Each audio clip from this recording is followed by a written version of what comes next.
அனைவருக்கும் வணக்கம்.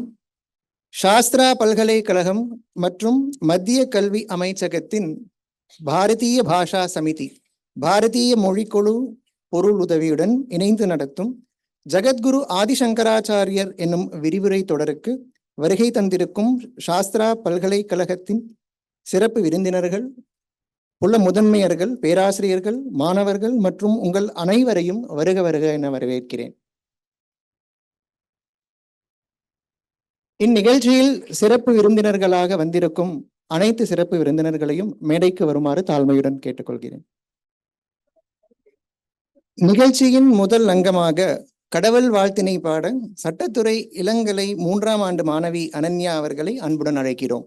அனைவரும் எழுந்து நிற்குமாறு தாழ்மையுடன் கேட்டுக்கொள்கிறோம்.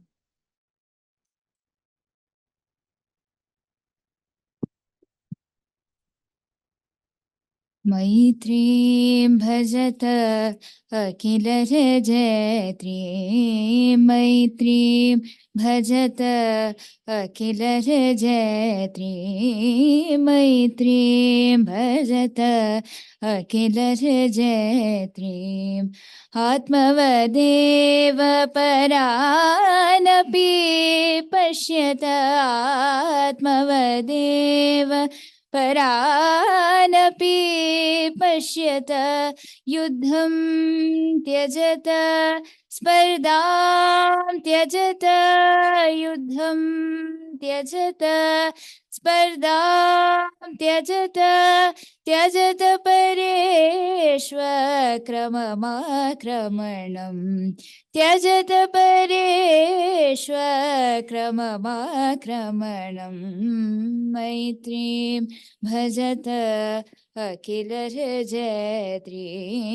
मैत्रीं भजत अखिलजयत्रीं जननी पृथ्वी कामधुकास्ते जननी पृथ्वी कामधुकास्ते जनको देवः सकल दयालो जनको देवः सकल दयालो दाम्यतदत्त धयत्वं जनता दाम्यतदत्त दयत्वं जनता श्रेयो भूयात् सकल जनानां श्रेयो भूयात् सकल जनानां श्रेयो भूयात् सकल जनानां श्रेयो भूयात् सकल जनानां श्रेयो भूयात् सकल जना.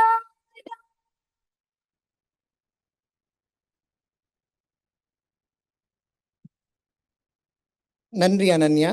தொடர்ந்து ஜகத்குரு ஆதிசங்கராச்சாரியர் என்ற தலைப்பில் விரிவுரை வழங்க வருகை புரிந்திருக்கும் சிறப்பு விருந்தினர்களை அறிமுகம் செய்து வரவேற்கும் வண்ணம் சுவாகத பாஷணம் வரவேற்புரை வழங்க பேராசிரியர் வேணுகோபாலன் அவர்களை அன்புடன் அழைக்கிறோம்.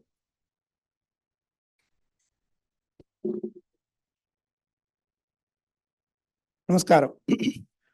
குரு பிரம்மா குரு விஷ்ணு குரு தேவோ மகேஸ்வரः குரு சாட்சாத் பரம்பிரம்ம தஸ்மை ஸ்ரீ குரவே நமஹ. இவள் செப்புமொழி 18 எனும் சிந்தனை ஒன்றுடையாள் என்று பாரதி நமது பாரத மாதாவினுடையும் இந்த பாரத நாட்டினுடைய சிறப்பையும் பத்தி பாடினது உங்களுக்கு எல்லாம் நல்லா தெரிஞ்சிருக்கும். இந்த நாட்டுல 18 மொழிகள் பாரதியோட காலத்துல இருந்ததாக அவரே அதை ரெக்கார்ட் பண்றார். அந்த மொழிகளுக்கெல்லாம் தாய்மொழியாக இருக்கக்கூடிய மொழிகள் பார்த்தீங்கன்னா 2 மொழிகள், ஒன்னு தமிழ் ஒன்னு சம்ஸ்கிருதம். அதனாலதான் தமிழ் சம்ஸ்கிருதம் இந்த 2 மொழிகளுமே நமக்கு 2 கண்கள் போன்று என்று மகான் அரவிந்தர் அவர் சொன்னார். இப்படி இந்தியா முழுக்க பார்த்தோம் அப்படின்னா எத்தனையோ தொண்டு நிகழ்ந்தது அனைத்து உணர்ந்திடு சூழ் கலைவாணர்களும் இவள் என்று பிறந்தனர் என்றுணராது இயல்பெண்ணலாம் எங்கள் தாய் என்று இதே பாரத தாயை அதே பாரதி பாடினான். அப்போ எத்தனையோ கல்பகோட்டி காலமா காலத்துக்கு அளவே இல்லாத ஒரு கல்ச்சரை கொண்டது இந்த பூலோகம். அப்படிப்பட்ட இதுல இந்தியாவை பொறுத்தும் பார்த்தோம் அப்படின்னா இந்த பாரத வருஷம் என்று சொல்லப்படக்கூடியதான இமயமலையிலிருந்து குமரி வரைக்கும் இருக்கக்கூடியதான இந்த பாரத பூமி, இதுல எத்தனையோ ஞானிகள் மகான்கள்லாம் தோன்றி இருக்கிறார்கள், பல ரிஷிகள் தோன்றி இருக்கிறார்கள். அந்த வகையில இந்த 5000 வருஷத்துல கணக்கு பார்க்கும்போது சுமார் 2500 வருடங்களுக்கு முன்னாடி பிறந்த ஆதிசங்கர பகவத் பாதர் என்று சொல்லப்படக்கூடிய ஒரு பெரிய ஒரு சிந்தனையாளர், மகா ஞானி என்று கூட அவரை கொண்டாடுவோம். இந்திய தத்துவியல் அப்படின்னு நம்ம சிந்திக்க பார்த்தோம்னா அதை முதல்ல நம்ம கவுண்ட் பண்ற முதல் பேரை ஆதிசங்கரர் பேர் தான் இருக்கும். அதனால அவருடைய சிந்தனை எப்படி இருந்தது, அது எப்படி இந்திய மக்கள் அனைவரையும் ஒரு கோட்டில் ஒன்றிணைத்தது என்பதை பற்றி மக்களுக்கெல்லாம் சொல்ல வேண்டும் என்பதற்காகவே இந்திய கவர்மெண்ட் சர்வகாரத்தினுடைய மினிஸ்ட்ரி ஆஃப் எஜுகேஷன் கீழே பாரதிய பாஷா சமிதி என்று ஒரு அமைப்பை உருவாக்கி இருக்கிறார்கள். அதாவது இந்தியாவில் இருக்கக்கூடிய அனைத்து மாநிலங்களிலும் அனைத்து மொழிகளிலும் அனைத்து பாடங்களும் கொண்டு போய் சேர்க்க வேண்டும். இன்னைக்கு இருக்கக்கூடிய எல்லா எஜுகேஷன் சிஸ்டம்ல English donning the prime role. அதனால இங்கிலீஷோடைய ஒரு இன்ஃப்ளூயன்ஸை குறைச்சி அந்தந்த தாய்மொழிகள், அந்தந்த வெர்னகுலர் லாங்குவேஜஸ், ரீஜனல் லாங்குவேஜஸ் இல்லாமல் கூட மருத்துவமாக இருக்கட்டும், அது இன்ஜினியரிங்காக இருக்கட்டும், எல்லா விதமான படிப்புகளும், ஒரு சைனாவாக இருக்கட்டும், ஒரு ஜெர்மனியாக இருக்கட்டும், ஒரு ஜப்பான் இருக்கட்டும், அனைத்து நாடுகளிலும் விஞ்ஞான வளர்ச்சி இவ்வளோ தூரம் இருக்கிறதுக்கு காரணம் அவர்களும் அவர்களுடைய தாய்மொழியிலேயே படிக்கிறாங்க. இந்தியாவில் மட்டும்தான் அன்டியூ அட்வான்டேஜ் இங்கிலீஷ்க்கு கிடைச்சிருக்குங்கிறதுக்காகவே 2020 உங்களுக்கு NEP என்று சொல்லப்படக்கூடியதான நேஷனல் எஜுகேஷன் பாலிசி அது இந்த கவர்மெண்டால உருவாக்கி அதன் மூலமாக இந்திய மொழிகளிலேயே எல்லா விதமான பாடங்களையும் சொல்லிக் கொடுக்க முடியாத ஒரு சூழலை ஏற்படுத்த வேண்டும் என்பதற்காகத்தான் பாரதிய பாஷா சமிதியை ஏற்படுத்தினாங்க. அவங்க கீழ் தான் இந்த லெக்சர் சீரீஸ் ஒன்று ஏற்பாடாயிருக்கு. அப்படிப்பட்ட ஒரு இதுல ஆதிசங்கரர் தான் இந்த உலகம் முழுக்கவும் ஒண்ணுதான், இரண்டாவது பொருளே இல்லை அப்படிங்கிற ஒரு கருத்தை சொன்னார். ஆடா இருக்கட்டும், மாடா இருக்கட்டும், மருந்தனா இருக்கட்டும், மலையா இருக்கட்டும், அனைத்து அசையும் பொருள் அசையா பொருள் அனைத்தும் இறைவனது ஒரே உருவம் தான் என்ற ஒரு கருத்தை சொல்லி மக்களிடையே இருக்கக்கூடியதான அனைத்து விதமான பேத பாவங்களை எல்லாம் நீங்கி அனைவரையும் ஒன்றுதான் அப்படிங்கிற ஒரு கருத்தை சொல்லி அது உலகம் முழுக்கும் அந்த பரவி அந்த கருத்து பல மொழிகள், இந்திய மொழிகளில் மட்டும் இல்லாத பல வெளிநாட்டு மொழிகள் இல்லாமல் கூட ஆதிசங்கரனுடைய இந்த அத்வைத சித்தாந்த கருத்துக்கள் எல்லாம் பரவி இருக்கின்றன. இதை பத்தியெல்லாம் மாணவர் சமுதாயத்துக்கு சொல்ல வேண்டும் என்ற ஆசையோட கவர்மெண்ட் ஆஃப் இந்தியா இந்த நிகழ்ச்சி ஏற்பாடு பண்ணியிருக்காங்க. அப்பேற்பட்ட ஒரு நிகழ்ச்சியில கலந்துக்கிறதுக்காக நல்ல பெரிய படித்தவர்கள் 3 மகா வித்வான்கள் என்று சொல்லப்படக்கூடியதான பெரியவர்கள் வந்திருக்காங்க.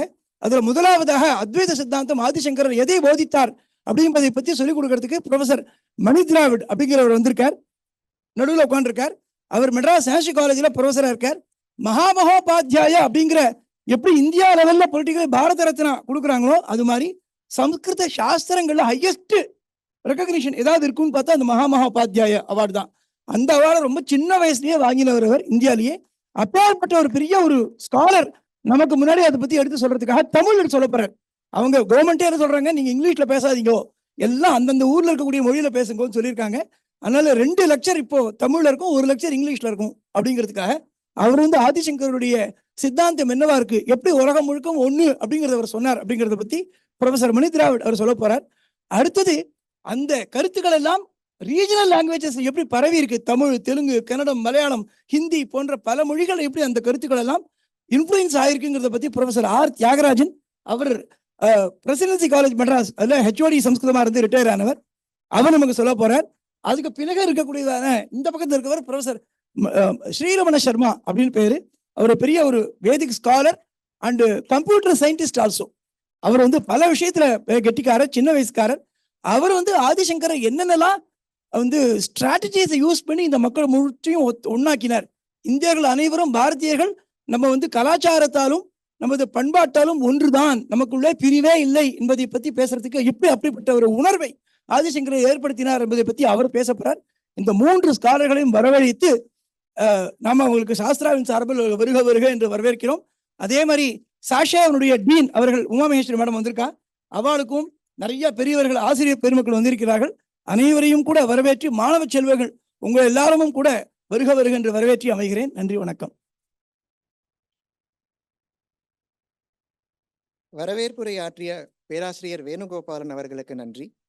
அடுத்ததாக சிறப்பு விருந்தினர்களை நினைவு பரிசு வழங்கி கௌரவிக்குமாறு சாஸ்திரா பல்கலைக்கழகத்தின் பேராசிரியை உமாமகேஸ்வரி அவர்களை பணிவன்புடன் பிரார்த்திக்கிறோம்.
நன்றி.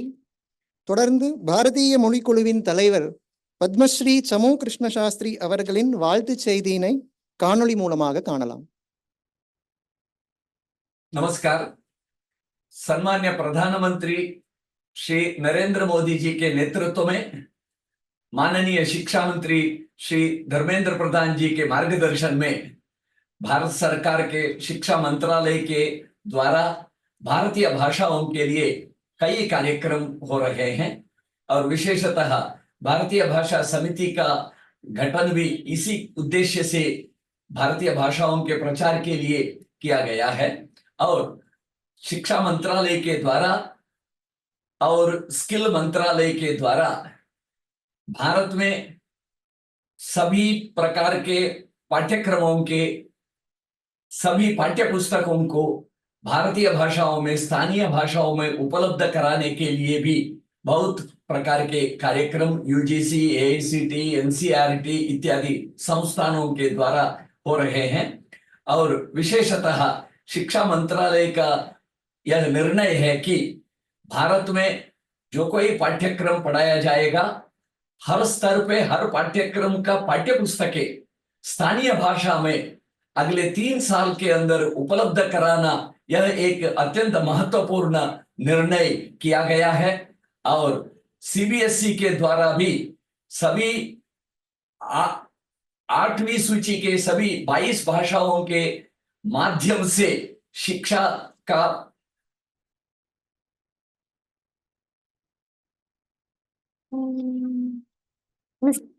प्रावधान किया गया है और इसी प्रकार भारतीय भाषाओं के विकास के लिए सभी भाषाओं के विकास के लिए कई प्रकार के कार्यक्रम जैसे स्किल मिनिस्ट्री द्वारा सभी स्किल कोर्सेस भारतीय भाषाओं में तैयार करना, प्रतियोगिता परीक्षाएं भारतीय भाषाओं में हो इसके लिए व्यवस्था, इसी प्रकार कई प्रकार के कार्यक्रम हो रहे हैं।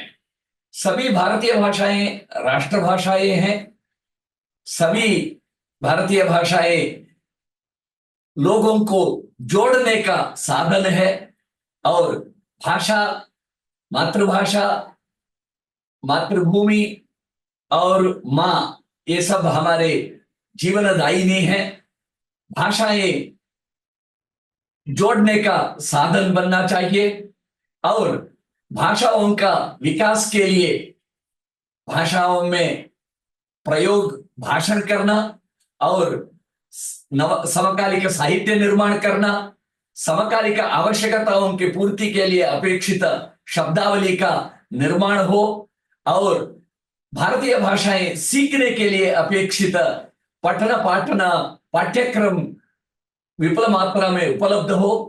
भारत की जो बहुभाषिकता की विशेषता है उस बहुभाषिकता के प्रोत्साहन के लिए और एक भारतीय भाषा सीखने का प्रयास हो, टेक्नोलॉजी का एडाप्टेशन हो। इस प्रकार कई विषय आयामों को लेके भारतीय भाषा समिति, शिक्षा मंत्रालय और सभी मंत्रालय अभी काम कर रहे हैं। इस प्रकार भारतीय भाषाओं के विकास के लिए अभी बहुत प्रकार के कार्यक्रम हो रहे हैं। इसी संदर्भ में हम भारतीय भाषा समिति के प्रायोजन में देश में सब जगह जगतगुरु आदि शंकराचार्य जी के जो विशेषताएं हैं, विशेष योगदान है, इसके ऊपर भी अब व्याख्यानमाला का आयोजन कर रहे हैं। इसमें 3 विशेष संदर्भ है। एक तो यह है कि आज देश में कुछ भाषा को आधार बनाकर भाषा के द्वारा तोड़ने का और अलग अलग विभाजनकारी विचारों का ये पिछले 200 साल से चल रहा था। इसका निवारण के लिए और हमें एकता के बारे में सोचना चाहिए। विविधता, भाषाई विविधता ये भारत की एक शक्ति है, एक विशेषता है। विविधता में आत्मीयता जो है वह भी भारत की विशेषता है। आत्मीयता से, विविधता के आत्मीयता से एकता, समाज में एकता बनती है, एकता से एकात्मता बनती है और एकात्मता से भारतीयता का शक्ति सुदृढ़ होता है। एकता विविधता में एकता, एकता में विविधता, ये एकता की जो शक्ति है उस शक्ति से ही विविधता का सौंदर्य चिरस्थायी हो सकता है। इस एकता के लिए, एकात्मता के लिए, भारतीयता के लिए जगतगुरु शंकराचार्य जी उस समय में किस प्रकार भारत में सब जगह यात्रा करके देश के एकता के लिए क्या क्या किया उसका आज व्याख्यान होगा। और शंकराचार्य जी उस समय संस्कृत भाषा के द्वारा देश की एकता कैसे किया इसके बारे में भी चर्चा होगा। संस्कृत भाषा आप जानते हैं भारत के 8वीं सूची के 22 भाषाओं में अन्यतम है। और भारत में जो कोई एकता का विचार है, एकम सत्विप्रः बहुधा वदन्ति वसुधैव कुटुंबकम, भारत की जो संकल्पना है, इस संकल्पना के मूल स्रोत संस्कृत भाषा, तमिल भाषा, मलयालम भाषा, पाली भाषा, प्राकृत भाषा, कन्नड़ भाषा, तेलुगु भाषा, उड़िया भाषा आदि सभी भारतीय भाषाएं हैं। और इन सभी भारतीय भाषाओं में संस्कृत शब्दावली विपुल मात्रा में है, वाक्य रचना भी इन सभी का एक ही है।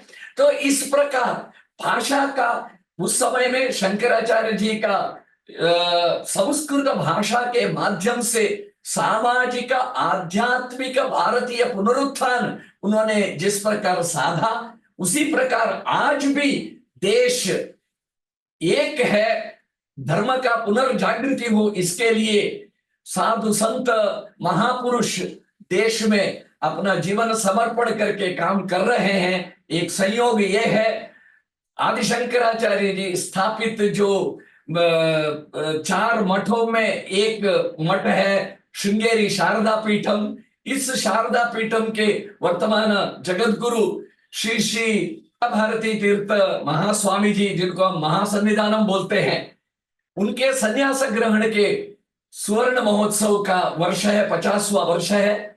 उनके शिष्य श्री श्री विधुशेखर भारती स्वामी जी, जगतगुरु जी और अन्य भक्त लोग जाके जब भारती तीर्थ महास्वामी जी के पास प्रार्थना की कि हम आपका संन्यास ग्रहण का स्वर्ण महोत्सव का आचरण कर रहे, तब उन्होंने कहा कि हम इस प्रकार का मेरे लिए, हमारे लिए कुछ आचरण नहीं चाहते हैं, आप कुछ करना चाहते हैं तो शंकराचार्य जी का जीवन संदेश को देश में एकता के लिए, एकात्मता के लिए उनका जो संदेश है, विचार है, शंकर दिग्विजय का जो विचार है, इसको आप देश भर में प्रचार करिए, ऐसा उन्होंने कहा। ये सब संयोग है। ये भारत में भारतीय भाषाओं के माध्यम से भारतीयता का पुनरुत्थान का काम शंकराचार्य जी उस समय संस्कृत भाषा के द्वारा आध्यात्मिकता के द्वारा देश में एक जो पुनरुत्थान का काम किया, उसका संयोग है संस्कृत भाषा। और भारती तीर्थ श्री श्री जगतगुरु भारती तीर्थ महास्वामी जी का भी स्वर्ण संन्यास ग्रहण का स्वर्ण महोत्सव, ये सब एक संयोग है। इस संदर्भ में हम भारतीय भाषा के द्वारा, स्थानीय भाषाओं के द्वारा शंकराचार्य जी का एकात्मता का, एकात्म मानववाद का, आध्यात्मिक पुनरुत्थान का जो योगदान है, इसका पुनस्मरण करते हुए भारत की एकता का, एकात्मता का सूत्र को और सुदृढ़ करना चाहिए। इस उद्देश्य से हम इस व्याख्यानमाला का आयोजन कर रहे हैं। நன்றி.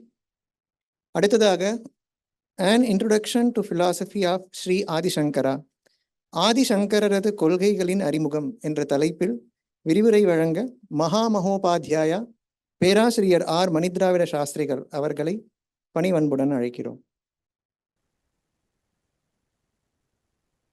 श्री गुरुभ्यो नमः। स्मारं स्मारं जनिमृति भयं जात निर्वेद वृत्तिः ध्यायं ध्यायं पशुपतिम् उमाकान्तमन्तर्निषण्णं पायं पायं सपदि परमानंद पीयूषधारां भूयो भूयो நிஜ குரு பதாம்போஜயுக்மம் நமாமி. அனைவருக்கும் நமஸ்காரம். பகவத் பாதாள் அப்படின்னு சொன்னா இது ஆதிசங்கராச்சாரியாளுக்கு மாத்திரம்தான் பொருந்தக்கூடிய ஒரு சொல். மகாகவி ஸ்ரீஹர்ஷர் தன்னுடைய கண்டன கண்டகாத்தியம் அப்படிங்கிற ஒரு புஸ்தகத்திலே, உட்காந்து கூட பேசுறேன், இல்லை இதே இருக்கட்டும் பரவாயில்ல, நிற்கிறது சிரமமா இருக்கும், இல்லை இருக்கட்டும் பரவாயில்ல.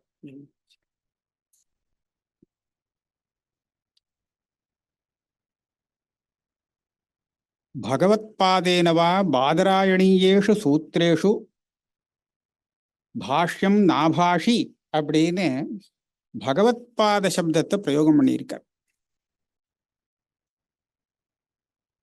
ஆனந்தகிரி ஆச்சாரியால் பகவத் பாதாபிதாம் பிப்ரதே அப்படின்னா என்னங்கிறத நான் தமிழ் தான் சொல்றேன். பகவத் பாதாள்னு ஆதிசங்கராச்சாரியாளுக்கு தான் பேர். அந்த காலத்துல இப்படி இருந்திருக்குங்கிறது இந்த கிரந்தங்கள் எல்லாம் பார்க்கறச்சே தெரியுது. ஸ்ரீஹர்ஷர் எந்த காலத்துல அவர் தன்னுடைய புஸ்தகத்துல சங்கர பகவத் பாதாள் கூட சொல்லல, வெறும் பகவத் பாதாள் அப்படின்னு பிரயோகம் பண்றார். பகவத் பாதேன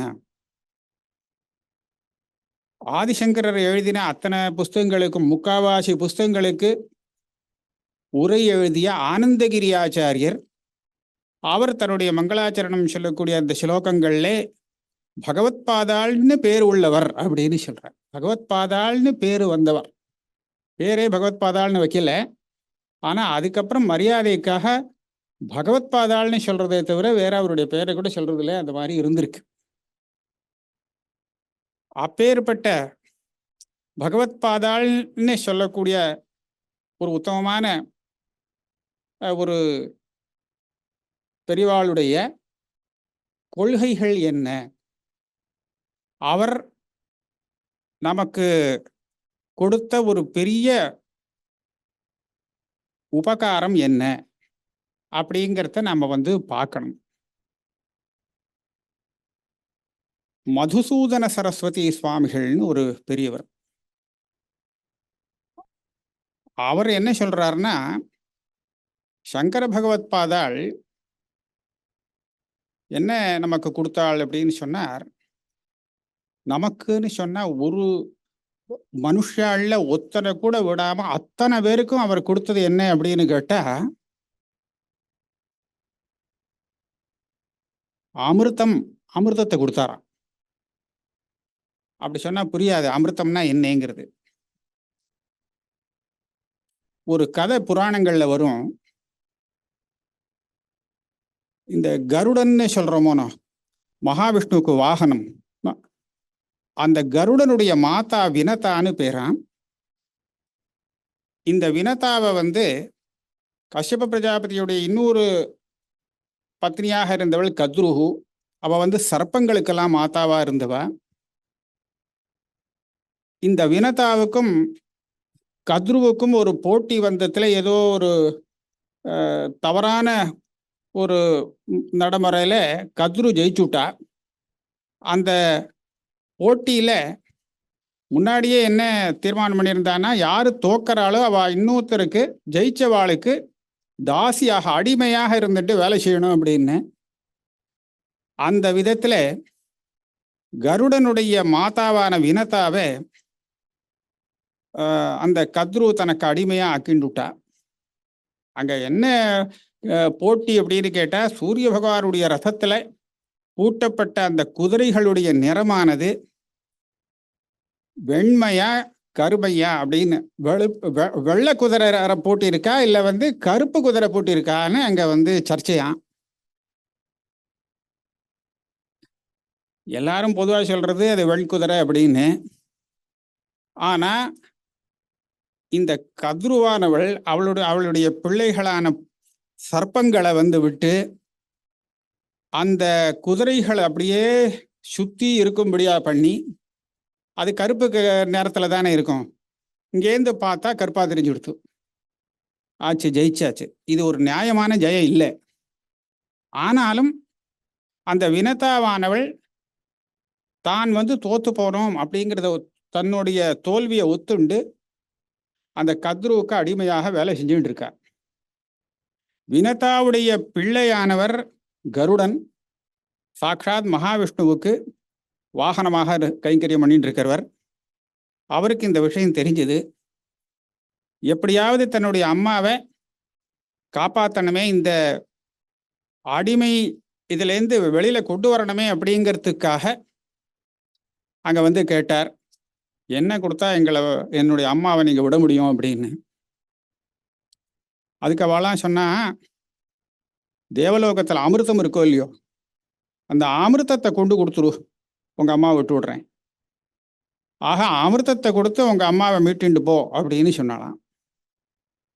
ஆஹா, நான் பிரயத்தனம் பண்றேன்னு சொல்லி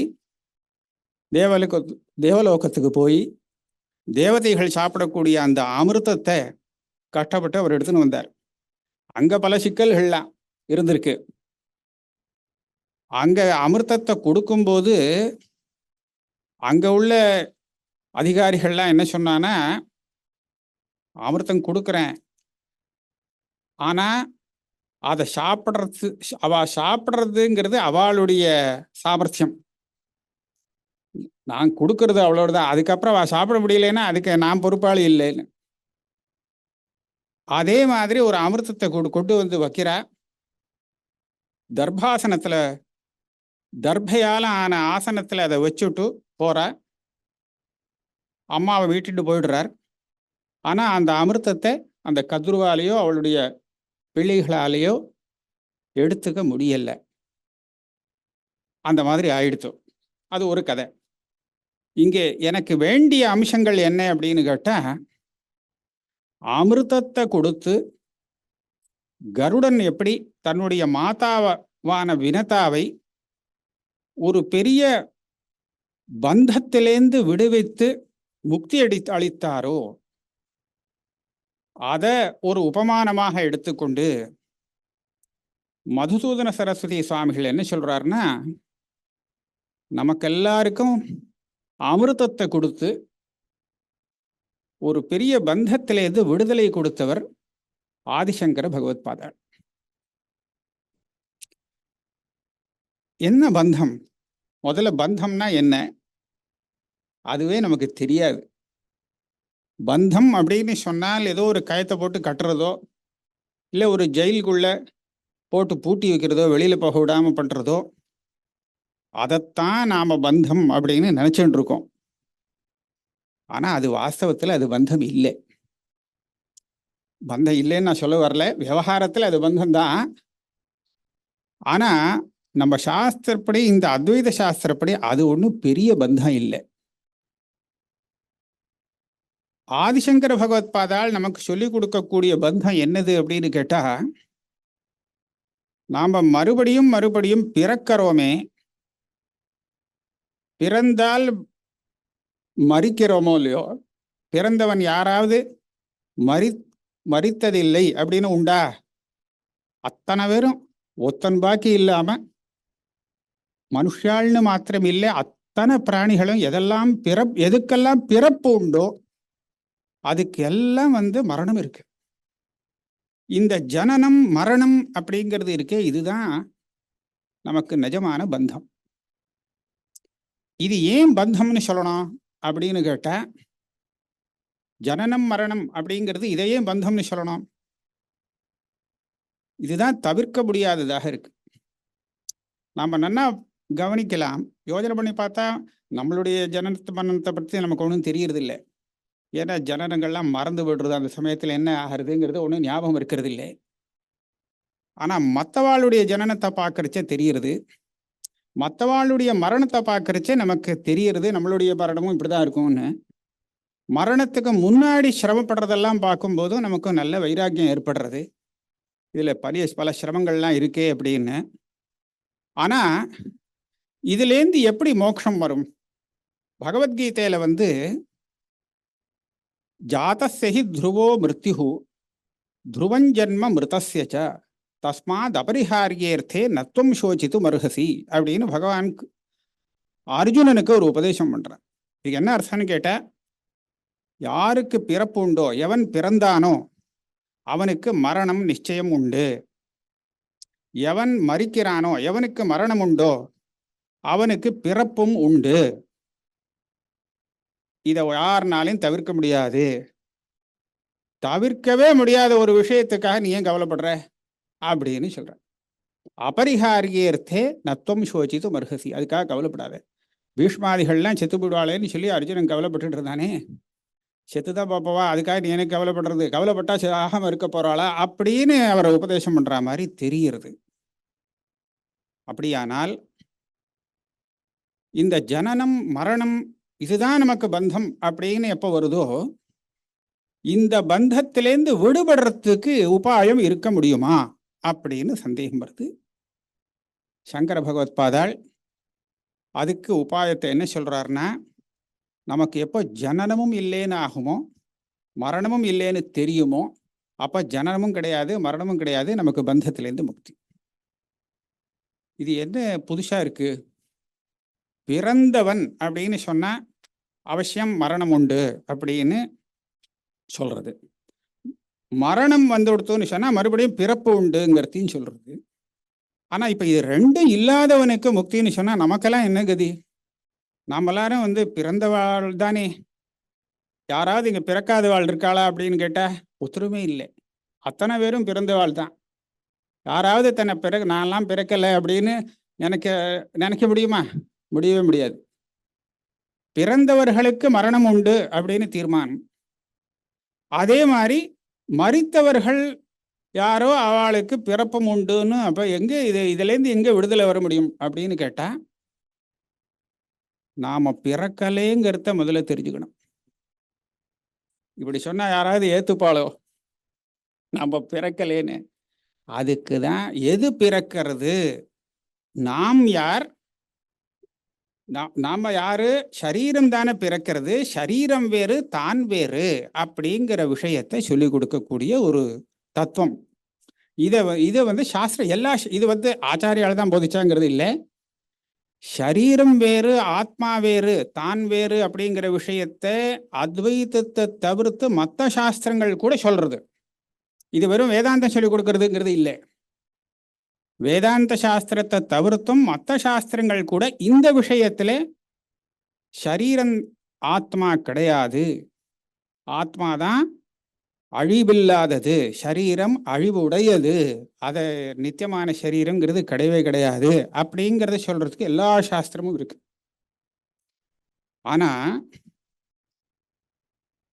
ஆத்மாங்கிறது அழியாத ஆத்மா இருக்கே, அது அத்தனை சரீரத்திலையும் ஒரே ஒரு ஆத்மா தான் அப்படின்னு சொல்லி கொடுக்கறது அது மற்ற சாஸ்திரங்கள் இல்லை, அது அத்வைத சாஸ்திரம் ஒண்ணுதான்.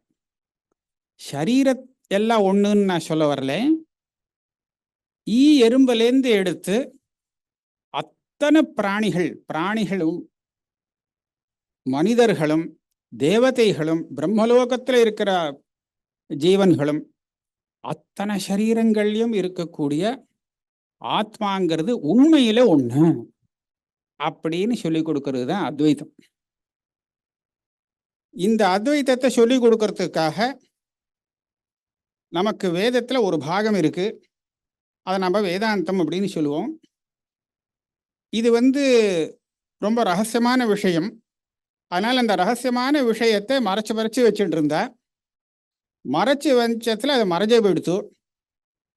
அதை வந்து ஆதிசங்கர பகவத்பாதால் ஹைலைட் பண்ணி இதுதான் அத்வைத தத்துவம், வேதாந்தம் நமக்கு சொல்லி கொடுக்கறது அப்படிங்கிறத எடுத்து கொடுத்தார். இப்ப நான் ஒரு கதை சொன்னேனே, இந்த கதையில அந்த கருடன் வந்து எப்படி அமிர்தத்தை கொடுத்து தன்னுடைய மாதாவை காப்பாத்தினாரோ, அதை போல இந்த ஆதிசங்கர பகவத்பாதால் இப்போ சொன்னேனே உபனிஷத்தில் சொல்லப்பட்ட ஒரு தத்துவ ஞானம்ங்கிறது ஒரு அமிர்தம். அந்த அமிர்தத்தை கொடுத்து வேதத்திலே இருக்கிற அந்த உபனிஷத்துங்கிற பாகத்தை வெளியில கொண்டு வந்தார். மறைஞ்சிருந்த அந்த பாகத்தை வெளியில கொண்டு வந்தார்னு ஒரு சாமியம் இந்த மாதிரி அந்த இதுல சொல்றது. இப்ப நம்ம என்ன பார்க்கணும்னு கேட்டா, எல்லா சரீரத்திலும் ஒரே ஆத்மா அப்படிங்கிறது நியாயமா சம்பவிக்குமா? இது உண்மையாக இருக்க முடியுமா? அப்படிங்கிறத நம்ம யோசிச்சு பார்க்கலாம். நம்ம புத்திக்கு எட்டுமா எட்டாதா இந்த விஷயம்? நம்ம சரீரங்கள் தனித்தனியாக இருக்கு அப்படிங்கிறதுல ஒரு சந்தேகமும் இல்லை. அதுல வித்தியாசம் இருக்கு. நம்மளுடைய மனசு அதுவும் பின்ன பின்னமாக தனித்தனியாக இருக்கு. ஒவ்வொருத்தருக்கும் ஒவ்வொரு விதமான எண்ணங்கள் இருக்கு. நல்லது கெட்டது எல்லாமே இருக்கு. அதுலேயும் ஒன்றும் இல்லைன்னு சொல்ல முடியாது. உண்மைதான் அது. ஆனா இந்த சரீரமோ மனசோ இதை தாண்டி ஒரு ஆத்ம தத்துவம்னு ஒன்று இருக்கு அப்படிங்கிற விஷயம் பல பேருக்கு தெரியாது. நான் அப்படின்னு நான் எல்லாத்தையும் சேர்த்து மொத்தமா சொல்றேனே தவிர, இதுல உண்மையான நான் எது அப்படிங்கிறது நமக்கு தெரியாது. அப்போ ஆதிசங்கர பகவத்பாதால் என்ன சொல்லி கொடுக்குறாருன்னு கேட்டா, இந்த ஸ்தூலமான சரீரம் எல்லாருக்கும் தெரியக்கூடியதுனால இருக்கிறதுனால ஸ்தூலம்னு சொல்றோம். நம்ம எல்லாம் பார்க்குறோம், கண்ணால பார்க்குறோம், தெரியுது. இது ஸ்தூலமான சரீரம். நீ இல்லை, நீ நினைக்கிறது தப்பு, அது நீ ஆக முடியாது, அது ஆத்மா இல்லை. இம்மா ஆத்மான சப்தத்தை பிரயோகம் பண்றேன். அது ஆத்மா கிடையாது. இந்த சரீரத்துக்குள்ள ஒரு சூக்ஷ்ம சரீரம்னு ஒன்று இருக்கு. அதுதான் இங்க சரீரத்துல இருந்துட்டு வேலை செய்யறது. அந்த சூக்ஷ்ம சரீரத்துக்குள்ள சேர்ந்ததுதான் இந்த பிராணன்னு ஒரு தத்துவம், மனசுன்னு ஒரு தத்துவம். இதுகள்லாம் கூட ஆத்மா இல்லை. இதுக்கெல்லாம் அப்பாற்பட்டது தான் ஆத்ம தத்துவம். இப்போ எதெல்லாம் நான் சொன்னேனோ, சரீரம், அந்த சூக்ஷ்ம சரீரம், மனசு, இதெல்லாம் ஜடம். இதுக்கெல்லாம் சைத்தன்யம் கிடையாது. ஆத்மஸ்வரூபம் சுத்த சைத்தன்ய ஸ்வரூபமாக இருக்கு. அது இதோடு கலந்து தெரிகிறது. இந்த ஜடமான சரீரத்தோடு சூக்ஷ்ம சரீரம், ஸ்தூல சரீரம் இதோடு கலந்து நமக்கு தெரியறதுனால நாம் அதை பற்றி ஜாஸ்தி விசாரிக்கிறது இல்லை. அதனால எல்லாம் மொத்தமாக நான் சொல்லிட்டு இருக்கோமே தவிர, இதை பிரித்தோமானால் பிரிக்க பிரிக்க பிரிக்க பிரிக்க கடைசியில் நம்மளுடைய ஸ்வரூபம் எங்கே போய் நிற்கும்னு கேட்டால், சுத்தமான சைத்தன்ய ஸ்வரூபத்தில் போய் நிற்கும். அங்கே வந்து பார்க்கும்போது அதில் வித்தியாசமே இல்லை. எறும்புலேருந்து எடுத்து நம்ம மனுஷால் தேவர்கள் பரியந்தம் எல்லா இடத்துலையும் அந்த ஆத்மஸ்வரூபத்தை எடுத்து பார்த்தோமானால், பிரித்து பார்த்தோமானால் அதில் வித்தியாசத்தையே கண்டுபிடிக்க முடியாது. ஒரே ஆத்மஸ்வரூபம். இந்த ஆகாசம் இல்லையா, ஆகாசம் இருக்கே, இந்த ஊர்லேயும் மேலே பார்த்தா ஆகாசம் தெரியுது. 2000 மைல் 4000 மைல் தள்ளி போய் பார்த்தாலும் ஆகாசம்தான் தெரியுது. அந்த ஊர் ஆகாசம் வேற, இந்த ஊர் ஆகாசம் வேற அப்படி சொல்ல முடியுமோ? சொல்ல முடியாது இல்லையா? ஒரே ஆகாசம்தான். எல்லா ஊருக்கும் எல்லா நாடுகளுக்கும் ஒரே ஆகாசம்தான். இந்த ஆகாசத்தில் ஒன்றும் வித்தியாசம் பண்ணி பார்க்கறதுக்கு வழியே இல்லை. ஆனால் இந்த ஆகாசத்தில் வித்தியாசப்படுத்தி பார்க்க முடியும். நீங்க மேலே பார்த்தா பார்க்க முடியாது, அங்கே பார்த்தா வித்தியாசம் தெரியாது. ஆனால் கீழே இப்போ பார்த்தோமானால், இதோ இந்த ரூம் இருக்கு, இந்த ரூம்ல இருக்கு இடைவெளி இருக்கு. இங்க ஆகாசம் இல்லையா? ஆகாசம் இல்லைன்னா நம்மளால உட்கார முடியாது, இடைவெளி இல்லாட்டா. இங்க ஒரு இடைவெளி இருக்கு. இதே மாதிரி இதுக்கு வெளியிலையும் இருக்கு. அப்ப இங்க உள்ள இடைவெளியும் வெளியில உள்ள இடைவெளியும் வேறதானே? உள்ள இருக்கக்கூடியது ஒரு பானை எடுத்துட்டோமானால், பானைக்கு உள்ள இருக்கக்கூடிய இடைவெளி, பானைக்கு வெளியில இருக்கக்கூடிய இடைவெளி அப்படின்னு பார்த்தோம்னா இது ரெண்டா போயிடுச்சு. ஆனா நீங்க பார்க்கணும், பானைன்னு ஒன்ன வச்சுண்டு இதை ரெண்டா பிரிச்சு நீங்க பார்க்கறீங்களே தவிர, உண்மையில அந்த ஆகாசங்கிறது இடைவெளிங்கிறது ஒரு வித்தியாசப்பட்ட வஸ்து இல்லை. வாஸ்தவத்தில் அது வித்தியாசப்பட்ட வஸ்து இல்லவே இல்லை. ஆனா நாம ஒரு சில விஷயங்களை கொடுத்து அதை வித்தியாசப்படுத்துறோம். அந்த மாதிரி இந்த ஆத்மஸ்வரூபம் எல்லா 3 பரிச்சேதம் இல்லாதது அப்படின்னு சொல்லுவா. 3 பரிச்சேதம்னா என்னன்னு சொல்றேன். கால பரிச்சேதம், தேச பரிச்சேதம், வஸ்து பரிச்சேதம் அப்படின்னு 3 தினசா சொல்லுவார். ஒரு குறிப்பிட்ட காலத்திலே இருக்கும், அதற்கு முன்னாடியோ பின்னாடியோ இருக்காது. அப்படி உள்ள வஸ்துவை கால பரிச்சின்னம் அப்படின்னு சொல்றது. இப்ப நமக்கெல்லாம் கால பரிச்சேதம் உண்டு. நமக்கெல்லாம் டேட் ஆஃப் பர்த்னு ஒன்று இருக்கு. அந்த அன்னைக்கு பிறந்தோம், அப்புறம் ஒரு நாளைக்கு முடிவு உண்டு. அப்ப இந்த குறிப்பிட்ட காலம் தானே நம்ம இருக்கக்கூடிய காலம். அதுக்கு முன்னாடி நாம் இல்லை, பின்னாடியும் இல்லை அப்படின்னு நாம் நினைக்கிறோம். ஆத்மஸ்வரூபத்தை பற்றி நமக்கு தெரியாததுனால இதுதான் நமக்கு ஆரம்பம், இதுதான் முடிவு அப்படின்னு வச்சு விடுறோம். இதை கால பரிச்சேதம் அப்படின்னு வச்சு விடலாம். தேசத்தினால பரிச்சேதம்னு சொன்னா, இப்ப நான் இந்த இடத்துல இருக்கேன்னு சொன்னா அந்த இடத்துல இல்லை, அப்படித்தானே? இங்க இருந்துட்டு அங்கேயும் இருக்கேன்னு சொல்ல முடியுமா? முடியாது. அப்ப இங்க இருந்தா அங்க இல்லை, அங்க இருந்தா இங்க இல்லை. அப்படின்னா ஒரு தேசத்துல இருந்தால் இன்னொரு தேசத்துல இல்லை அப்படின்னு சொன்னா இதுக்கு தான் தேச பரிச்சேதம்னு பேர். இந்த 2 பரிச்சேதம் நம்மளால மனசுல வாங்கிக்க முடியும். இந்த 2 பரிச்சேதமும் ஆத்மாவுக்கு கிடையாது. 3ஆவதை பத்தி அப்புறம் சொல்றேன். ஆத்மா இந்த காலகட்டத்துல உண்டு, இந்த காலகட்டத்துல இல்லை அப்படின்னு சொல்றது கிடையாது. ஆக ஆத்மாவுக்கு ஒரு காலம், இந்த காலத்துல தான் ஆத்மா அப்படிங்கிறது கிடையாது. ஆத்மா இருக்கும் இடம் அப்படின்னு சொல்லி ஒரு தேசத்தை காண்பிக்க முடியாது. ஆக தேச பரிச்சேதம் கால பரிச்சேதம் கிடையாது. அப்புறம் 3ஆவது தான் கொஞ்சம் சிரமமான விஷயம். அதை புரிஞ்சுக்கிறது சிரமமாகுது. சிரமமானதுன்னு சொன்னா அது உண்மையாது, ஆனால் புரிஞ்சுக்கிறது சிரமம். இப்போ நம்ம ஒரு உதாரணத்துக்கு பார்ப்போம். மண்ணால் ஆன பல வஸ்துக்களை நம்ம பார்க்குறோம். பானையிலேயே நிறைய விதமான பானைகள் இருக்கும். வேலை பானையை தவிர்த்தும் மண்ணால் ஆன அகல் என்னெல்லாமோ இருக்கும், அதெல்லாம் பார்க்கலாம். இது எதனால் ஆனது அப்படின்னு கேட்டால் மண்ணால் ஆனது. எதை எடுத்தாலும் மண்ணால் ஆனதுன்னு சொல்லிடுவோம். இதுவும் மண்ணு தான், எல்லாமே ஒரே மண்ணு தான் அப்படின்னு விடுவோம். பானை வேற இருக்கலாம், இந்த பானை வேற அந்த பானை வேறன்னு இருக்கலாம், ஆனா மண்ணு தான். மண்ணுன்னு பார்க்கறச்ச ஒன்னா போயிடும் இல்லையா? அதே மாதிரி ஒரு தங்கம்னு எடுத்துட்டோம்னா தங்கத்தினால பலவிதமான ஆபரணங்கள் பண்றா. ஆபரணங்கள் வித்தியாசப்பட்ட ஆபரணங்களா இருக்கும். அந்த ஆபரணங்களுடைய உபயோகமும் வித்தியாசப்பட்ட உபயோகமாக இருக்கும். ஒவ்வொரு இடத்துல நம்ம சரீரத்தில் தாரணம் பண்ணிக்கிறதுக்கு உபயோகப்படக்கூடியதாக இருக்கும் அது.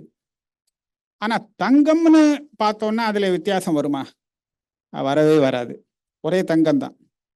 அதுலேயும் பார்த்தீங்கன்னா இன்னொரு என்ன விசேஷம், நம்ம கடைக்கு போய் வாங்குறோமே, வாங்குறவாளுக்கு பார்த்தா அங்க தங்கம், அந்த தங்கத்தோடு சேர்த்து அந்த ஆபரணத்துக்கு உண்டான ஒரு உருவம் எல்லாத்துக்கும் சேர்த்து கடைக்காரன் பைசா வாங்குவான், விலை வாங்குவான். ஆனா நாம இந்த வஸ்துவை கடையில போடும்போது அவன் அந்த தங்கத்துக்கு மாத்திரம் உண்டான விலையை தான் நமக்கு கொடுப்பானே தவிர அதனுடைய ஆகாரம் இருக்கு அதுக்கு ஒன்றும் விலை கொடுக்க மாட்டானா? அப்படித்தானே? ஒவ்வொரு ஆபரணத்தை நிர்மாணம் பண்றதுக்குன்னு சொல்லி அவன் தனியா ஏதோ கூலி வாங்குவான். ஆனா செய்கூலி அப்படின்னு செய்கூலி சேதாரம் எல்லாம் சொல்லுவான். ஆனா அதெல்லாம் நாம கொடுக்கணும். அதே நாம திருப்பி கொடுக்கும்போது அதெல்லாம் ஒன்றும் கிடையாது விடுவான். ஆக அந்த ஸ்வர்ணம் எது இருக்கோ தங்கம், அதுக்குண்டான மதிப்பை மாத்திரம் அப்படியே வச்சுப்பான். அப்ப இது எதுக்காக சொல்றேன் அப்படின்னு கேட்டா, இது பல விதமாக இருந்தாலும் ஒண்ணுன்னு நமக்கு தெரியும். அந்த தங்கம்னு பார்க்கறச்சே அவன் கரெக்டா பார்க்கறான், இது தங்கம். தங்கத்துல ஏதாவது கலந்து இருந்தா கூட அந்த கலப்படம் பட்ட அந்த விஷயத்தை எடுத்துட்டு பிரிச்சுட்டு இது தங்கத்தை மாத்திரம் பிரிச்சு எடுத்துன்னு விடுறான். அப்ப அத்தனை விதமா தெரியறதும் ஒரே தங்கம்னு சொல்லலாம் இல்லையா? தங்கத்தினால ஆன நகைகள் எல்லாம் தங்கம், வெள்ளியான ஆன நகை எல்லாம் வெள்ளி. இப்படி நம்ம உலகத்துல எத்தனை பிரிவு பிரிக்க முடியும்? எத்தனையோ பிரிக்க முடியும். மண்ணால் ஆனது, ஒவ்வொரு தாத்துவால ஆனது, இரும்பால ஆனது, இப்படி எத்தனையோ விதமா பிரிக்க முடியும். ஆனா இது அத்தனை விதமா இருக்கிற உலகம் பூரா ஆனது எது அப்படின்னு கேட்டா நம்மளால யோஜனையே பண்ண முடியாது. அது உபனிஷத்து சொல்லி கொடுக்கறது நம்ம ஆத்மஸ்வரூபம் ஒண்ணுதான். உலகத்திலே எல்லாமாக இருக்கக்கூடியது ஆத்மஸ்வரூபம் ஒண்ணுதான். எல்லாமா இருக்கு. அதை தவிர்த்து வேற ஒண்ணுமே இல்லை. அதை தெரிஞ்சாச்சுன்னா விவகாரம் பண்ண முடியாதுங்கிறதுக்காக சாமி நமக்கு மறைச்சு வச்சிருக்காரு. எல்லா இடத்துலையும் ஆத்மஸ்வரூபம் ஒண்ணா இருக்கு. தெரிஞ்சா பேசாம ஆனந்தத்தில் உட்காந்துருக்க வேண்டியதுதான். ஒன்றும் பண்ண வேலை நடக்காது. அதனால இப்படியே இருக்கட்டும், ஓடட்டான்னு சாமி விட்டு வச்சிருக்கார். ஆக எல்லாமா இருக்கக்கூடியது அப்படிங்கிறது எதுன்னு கேட்டா அதுதான் திருவித 3வது பரிச்சேதம். பரிச்சேதம் இல்லாதது. எல்லாமாக எது ஆகாதோ அது அந்த 3வது வஸ்து பரிச்சேதம் கொண்டது. அந்த வஸ்து பரிச்சேதம் இல்லாததுன்னு சொன்னா எல்லாமாக இருக்கக்கூடியது. இந்த 3 விதமான ஒரு விசேஷம் கொண்டது ஆத்மஸ்வரூபம் அப்படின்னு போதிச்சது ஆதிசங்கர பகவத்பாதாள். ஆதிசங்கர பகவத்பாதாள் தானா போதிக்கல, உபனிஷத்து இப்படி சொல்லி கொடுக்கறது அப்படின்னு நமக்கு எடுத்து காமிச்சா. அவர் எதுவுமே புதுசா ஒண்ணுமே பண்ணல. அவர் நமக்கு உபனிஷத்துல மறைஞ்சு இருக்கக்கூடிய ஒரு தத்துவத்தை சொல்லி கொடுத்தார். இது சொல்லி கொடுத்ததுனால வரக்கூடிய லாபம் என்ன அப்படின்னு பார்ப்போம். இதுக்கு மேல உள்ள போனாக்க நமக்கே சிரமமா போயிடும், புரிஞ்சுக்கிறது சிரமமா இருக்கும். அவரே சொல்றார். நான் ஒரு சின்ன உதாரணம் சொல்றேன். பாகவதத்துல ஒரு ஸ்லோகம் வரும். ஜிஹ்வாம் குவச்சித் சந்தசதி ஸ்வதத்பிஹி தத் வேதனாயாம் கதமாய குப்பேத். சில சமயம் தன்னை அறியாம நமக்கு சாப்பிட்றச்சே நாக்க நம்ம பல்லே கடிச்சிரும். ரொம்ப வலிக்கும் இல்லையா? நம்ம பல்லு கடிச்சா என்ன, நம்ம பல்லு கடிச்சா வலி உண்டு, அது துக்கமாக தான் இருக்கும். இது ஏன் கடிச்சது, இந்த பல்லுக்கு ஏதாவது தண்டனை கொடுத்துடலாமா அப்படின்னு நம்ம கொடுப்போமா? கொடுக்கறது இல்லை. ஏன் கொடுக்கறது இல்லை? யோசிக்கணும்.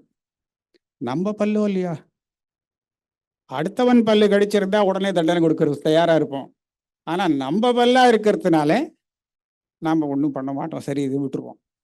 அதுதானே சொல்லியாகணும். வேற ஏதாவது காரணம் சொல்ல முடியுமா? நம்ம பல்லு கடிச்சாலும் நமக்கு வலிக்கிறது.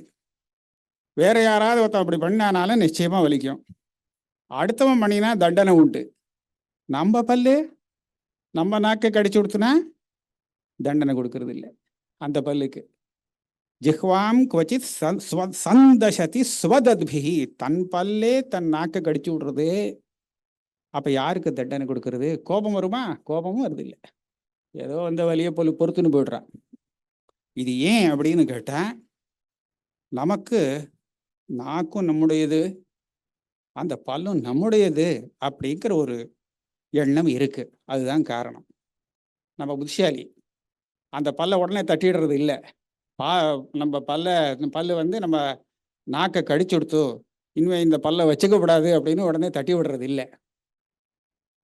இந்த மாதிரி ஒரு எண்ணம் நமக்கு இந்த உலகம் பூரா எல்லா இடத்துலையும் வரணும். எல்லாரும் நம்ம இதே ஆத்மாவை கொண்டவா தானே, எல்லாரும் நம்மளை சேர்ந்தவா தான். ஏன்னு கேட்டா எல்லார் இடத்துலையும் ஒரே ஆத்மா தான் இருக்கார். பகவத்பாதால் சொல்றா, துவயி மயி சான்யத்ர ஏகோ விஷ்ணு வியர்த்தம் குப்பியசி மயி அசஹிஷ்ணு. உன்னிடத்துல இருக்கிறதும் சரி என்னிடத்துல இருக்கிறதும் சரி ஒரே விஷ்ணு தாங்கிறார். இந்த விஷ்ணுன்னு சொல்லுங்கோ, சிவன்னு சொல்லுங்கோ, ஆத்மான்னு சொல்லுங்கோ, ஒன்றும் வித்தியாசம் இல்லை அத்வைதத்தில். ஆத்மா தான் இங்கே விஷ்ணு, ஆத்மா தான் சிவன். பேர் தான் வேறையே தவிர வஸ்துவில் ஒன்றும் வித்தியாசம் இல்லை. அதை நிஜமான ஆத்மஸ்வரூபத்தை பார்த்தோமானால் அது எல்லா இடத்துலையும் ஒன்றாக இருக்கும்போது நீ என் மேலே கோபப்படுறதுக்கோ நான் உன் மேலே கோபப்படுறதுக்கோ காரணம் இல்லை. தவறுதல் நடந்திருக்கலாம். ஆனால் தவறுதல் நடந்ததுக்காக நான் இப்போ ஒரு உதாரணம் காண்பிச்சேனே, பல்லுக்கு நாக்க கடிச்சு கொடுத்துங்கிறதுக்காக தண்டனை கொடுத்தோம் அப்படிங்கிறது கிடையாதுன்னு. அப்போ அதே மாதிரி தான் கோபப்பட வேண்டிய அவசியம் இல்லை. ஆக சாந்தமாக இரு உபதேசம் பண்ற. பகவத்கீதையிலே 3 விதமான தபஸை பற்றி பகவான் உபதேசம் பண்றார். வாச்சிகமான தபஸா. வாச்சிக தபஸில் பேச்சு எப்படி இருக்கணும்னு சொன்னால் நல்ல இன்னொருத்தருக்கு தொந்தரவு கொடுக்காததாக இருக்கணும், சிரமத்தை கொடுக்காததாக இருக்கணும், ஹிதத்தை ஏற்படுத்தக்கூடியதாக இருக்கணும். அந்த மாதிரிலாம் பல சட்டங்கள்லாம் போட்டிருக்கார். இந்த வாங்மயம் தபகா அப்படின்னு சொல்லக்கூடிய இந்த தபஸுக்கு உதாரணம் என்னவா இருக்க முடியும்னு கேட்டா, ஆதிசங்கர பகவத பாதாளக சொல்ற, எனக்கு ரொம்ப ஆச்சரியமா இருக்கு. அதை சில வார்த்தைகள் தான் அப்படி கிடைக்கும் போல இருக்கு. சாந்தோ பவ வத்ச, அப்பா குழந்தை சாந்தமாக இரு அப்படின்னு சொன்னா இது பெரிய வாங்மயம் தபகா அப்படின்னு சொல்ற. அப்ப எப்பேற்பட்ட ஒரு உபதேசம்! இதுதான் நம்ம பேச்சால சம்பாதிக்கக்கூடிய தபஸ், வாக்கால எல்லாருக்கும் ஹிதத்தை நினைக்கக்கூடிய ஒரு மனப்பான்மை இருக்கே, இதுதான் அப்பேற்பட்ட ஒரு பெரிய தபஸ். இப்படி பார்க்கறச்சே ஆத்மஸ்வரூபம் எல்லா இடத்தையும் ஒண்ணு அப்படிங்கிறத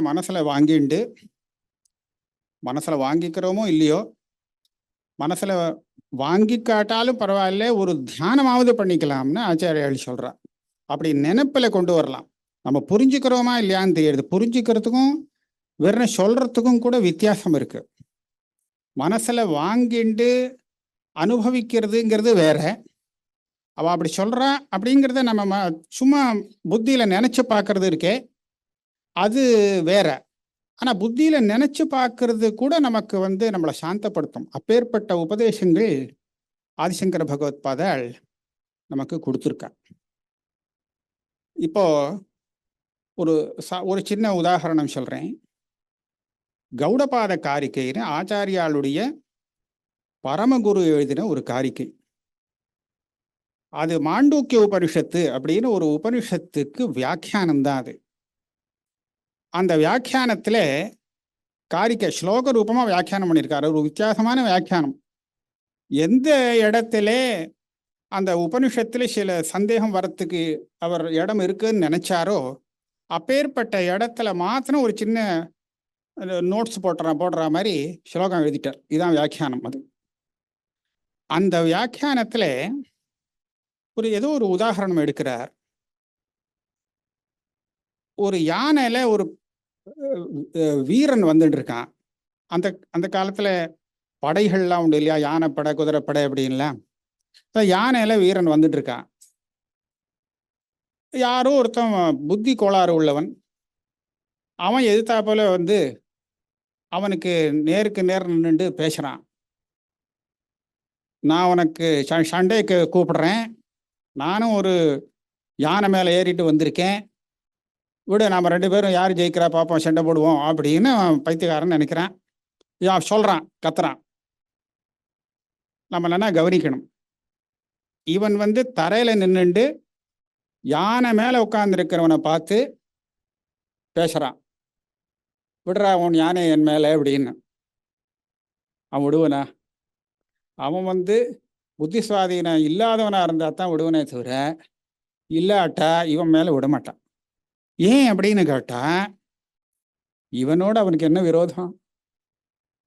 இவனோட விரோதம் இல்லாத சமயத்துல ஒருத்தன் மேல ஏன் அவனுக்கு அபகாரம் பண்ணணும் இல்லையா?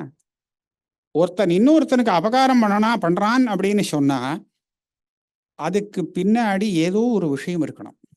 என்ன மாதிரியான விஷயம் இருக்கணும்னா, சுருக்கமா சொல்ல போனா, அதனால பண்றவனுக்கு ஏதாவது ஒரு லாபம் இருக்கணும், அல்லது யாரை குறிச்சு பண்றானா அவனுக்கு ஒரு நஷ்டமாவது இருக்கணும். அது இவனுக்கு லாபமா படணும். அது ஒண்ணு உண்டு. நம்ம லோகத்துல பார்க்கும்போது ஒருத்தன் இன்னொருத்தனுக்கு அபகாரம் பண்றான் அப்படின்னு சொன்னா அதுக்கு பின்னாடி இப்படி தெரியுது, அந்த அபகாரத்தினால இவன் பெரிய லாபத்தை அடைகிறான், அல்லது இன்னொருத்தனுக்கு செய்யக்கூடிய அபகாரமே இவனுக்கு லாபமாக அமையிறது அப்படின்னு நினைச்சால் அப்போ அது அபகாரம் பண்றதுன்னு இப்படிதான் போறது. எங்கேயுமே ஒரு லாபத்தை எதிர்பார்க்காம உபகாரம் பண்றது இல்லை, அபகாரம் பண்றது இல்லை அப்படின்னு தான் லோகத்துல இருக்கு. உபகாரத்திலையும் அப்படிதான். என்ன உபகாரம் பண்ணாலும் ஏதோ ஒரு லாபம் பின்னாடி இருந்துட்டு தான் இருக்கு. ஆனால் அந்த லாபம் உண்மையான லாபம் தானா அப்படின்னு யாரும் யோசிக்கிறது இல்லை. எல்லாரும் சொல்றாளே அப்படிங்கிறதுக்காக அதை லாபமாக அவ நினைக்கிறாளே தவிர அது உண்மையானதான்னு அவ யோசிக்கிறது இல்லை. அதே சமயத்துல நம்ம இதையும் நம்ம கவனிக்கணும். ஒரு சம்பந்தப்படாத ஒரு ஒரு ஒருவனுக்கு நாம அப்பேற்பட்ட ஒரு நல்லதோ கெடுதலோ அப்படி பண்றதும் இல்லை. இதுவும் ஒரு சுவாவமாக தான் அமைஞ்சிருக்கு. நம்மளோட நமக்கு ஏற்கனவே பிடிக்காதவனாகவோ பிடிச்சவனாகவோ இருந்தான்னா அப்பேற்பட்டவனுக்கு நம்ம உபகாரம் பண்றதோ அபகாரம் பண்றதோ ஏதோ வச்சுட்டு இருக்கோம். சம்பந்தமே இல்லை, அவன் படுக்கு போயிட்டு இருக்கான்னா அவனை பத்தி நமக்கு கவலையே இல்லை. அவனுக்கு நான் உபகாரம் பண்ண போகலைனாலும் அபகாரம் ஒன்றும் பண்ண போறது இல்லை. அப்ப இது ரெண்டு இடத்துலயும் நமக்கும் அவனுக்கும் ஏதோ ஒரு சம்பந்தம் பின்னாடி இருக்கு. ஒன்னா அது சத்ருபாவமாவது இருக்கணும், இல்ல மித்திரபாவமாவது இருக்கணும். அப்படி இருந்தா தான் நாம ஒருத்தனுக்கு அபகாரமோ உபகாரமோ பண்ண போறோம்ங்கிறது தெரியறது. இது ரெண்டும் இல்லாத நிலையில அந்த யானைப்பாகன் அந்த தரையில நின்று பைத்தியமாக இருந்துட்டு அவன் பேசுறானே, அவனுடைய பேச்சுக்கு ஒரு மதிப்பு கொடுத்து அவன் மேல யுத்தத்துக்கு போகணும், போகவே மாட்டான் இல்லையா? அந்த மாதிரி போறதுக்கு வழி இல்லை. அதே மாதிரி தான் இந்த அத்வைத சித்தாந்தம் இருக்கே, ஆத்மா எல்லா இடத்துலையும் ஒன்றுன்னு தெரிஞ்சவன் இருக்கானே, இதனால அவன் ஒருத்தரோடும் சண்டைக்கு போக மாட்டான் அப்படின்னு அந்த இடத்துல சொல்ற. விரோத மனப்பான்மையே இருக்காது அவனுக்கு. அத்வைத்தம் அப்படிங்கிற இந்த தத்துவத்தை தெரிஞ்சின்றவனுக்கு, தெரிஞ்சுக்கணும்னு கூட இல்லை, அது ஒரு தத்துவம் இருக்குன்னு தெரிஞ்சுட்டா போறான், அவன் உணர்றானோ இல்லையோ தெரியாது. ஆனா அப்படி ஒரு தத்துவத்தை தெரிஞ்சின்றவனுக்கு அந்த மனசுல கொஞ்சமாவது அப்பேற்பட்ட ஒரு எண்ணம் ஏற்படும், மற்றவர்களுக்கு அனாவசியமாக உபத்திரவம் கொடுக்காமல் இருக்கலாம் அப்படிங்கிறத எண்ணம் ஏற்படும். எல்லோரும் எல்லா பிராணிகளும், ஒரு மனுஷால மாத்திரம் இல்லை, அத்தனை பேருக்கும் கெடுதல் செய்யாம இருக்கணும் அப்படிங்கிற ஒரு எண்ணம் ஏற்படும். அதுதான் இப்போ நம்ம மங்களாச்சரணத்துல மைத்ரீம் பஜதா அப்படின்னு பெரியவா சொன்னதுல அந்த மைத்ரீம் பஜதங்கிறது இந்த அத்வைத சித்தாந்தத்தினுடைய ஒரு பிரகாசனம் தான். எல்லா இடத்துலையும் ஒரு மைத்ரி பாவம் இருக்கும். இது அத்வைத சித்தாந்தத்தினால ஏற்படக்கூடிய ஒரு பெரிய லாபம். வேற இன்னும் பல விஷயங்கள் இருக்கு. ஆனா இந்த அத்வைத சித்தாந்தத்தினால நமக்கு வேண்டிய அம்சங்கள் இதுதான். இதுக்காக நாம பரஸ்பரம் விவகாரத்துல எந்த மாற்றத்தையும் ஏற்படுத்திட போறது இல்லை.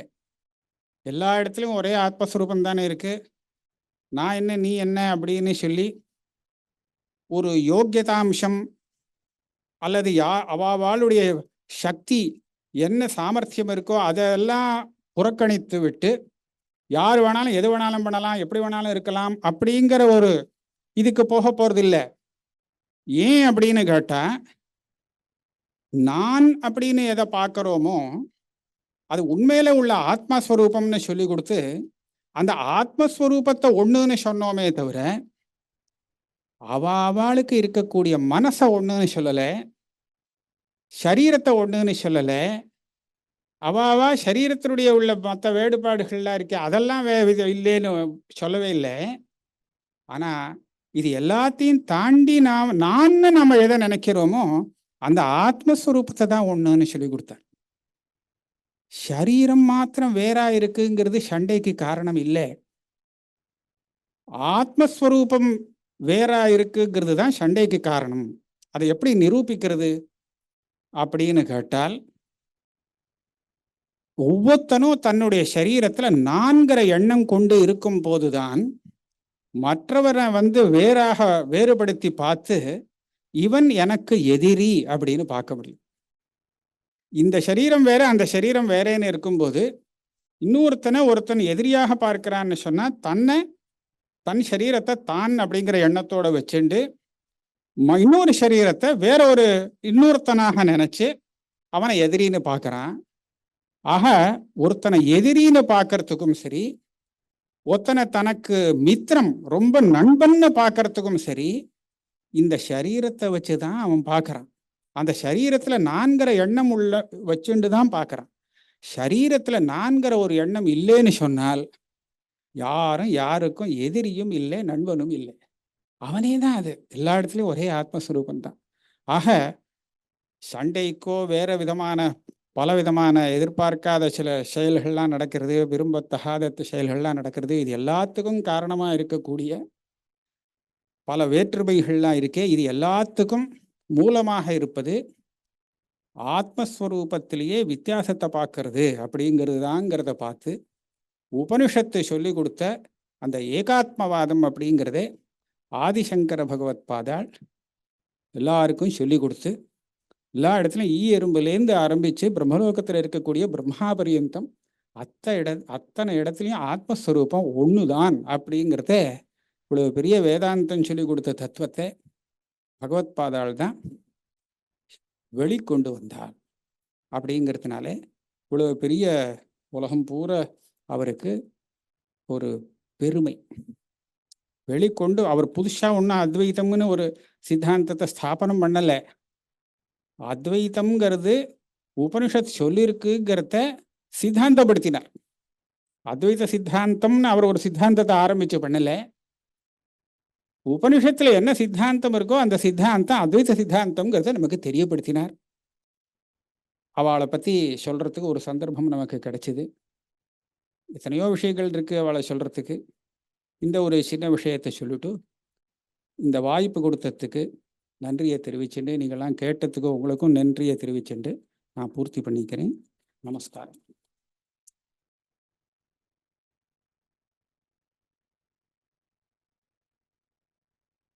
மிகவும் எளிய முறையிலே ஆதிசங்கரின் கொள்கைகளை விவரித்து உரையாற்றிய பேராசிரியர் ஆர் மணிதிராவிட சாஸ்திரி அவர்களுக்கு எங்கள் வணக்கம் கலந்த நன்றி.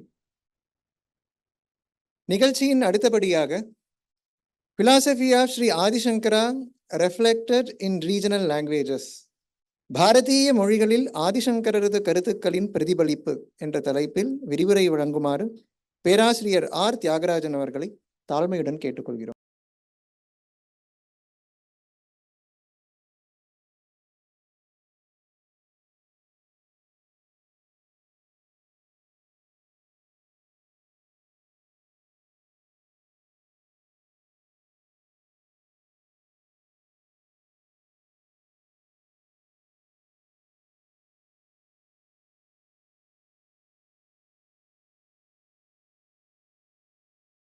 வாணியும் ஜிதசுகவாணியும் அலிகுலவேணீம் பவாம்புதி துரோணீம் வீணா சுக சிசுபாணீம் நத கீர்வாணீம் நமாமி சர்வாணீம். ஸ்ருதிஸ்மிருதி புராணானாம் ஆலயம் கருணாலயம் நமாமி பகவத்பாத சங்கரம் லோகசங்கரம்.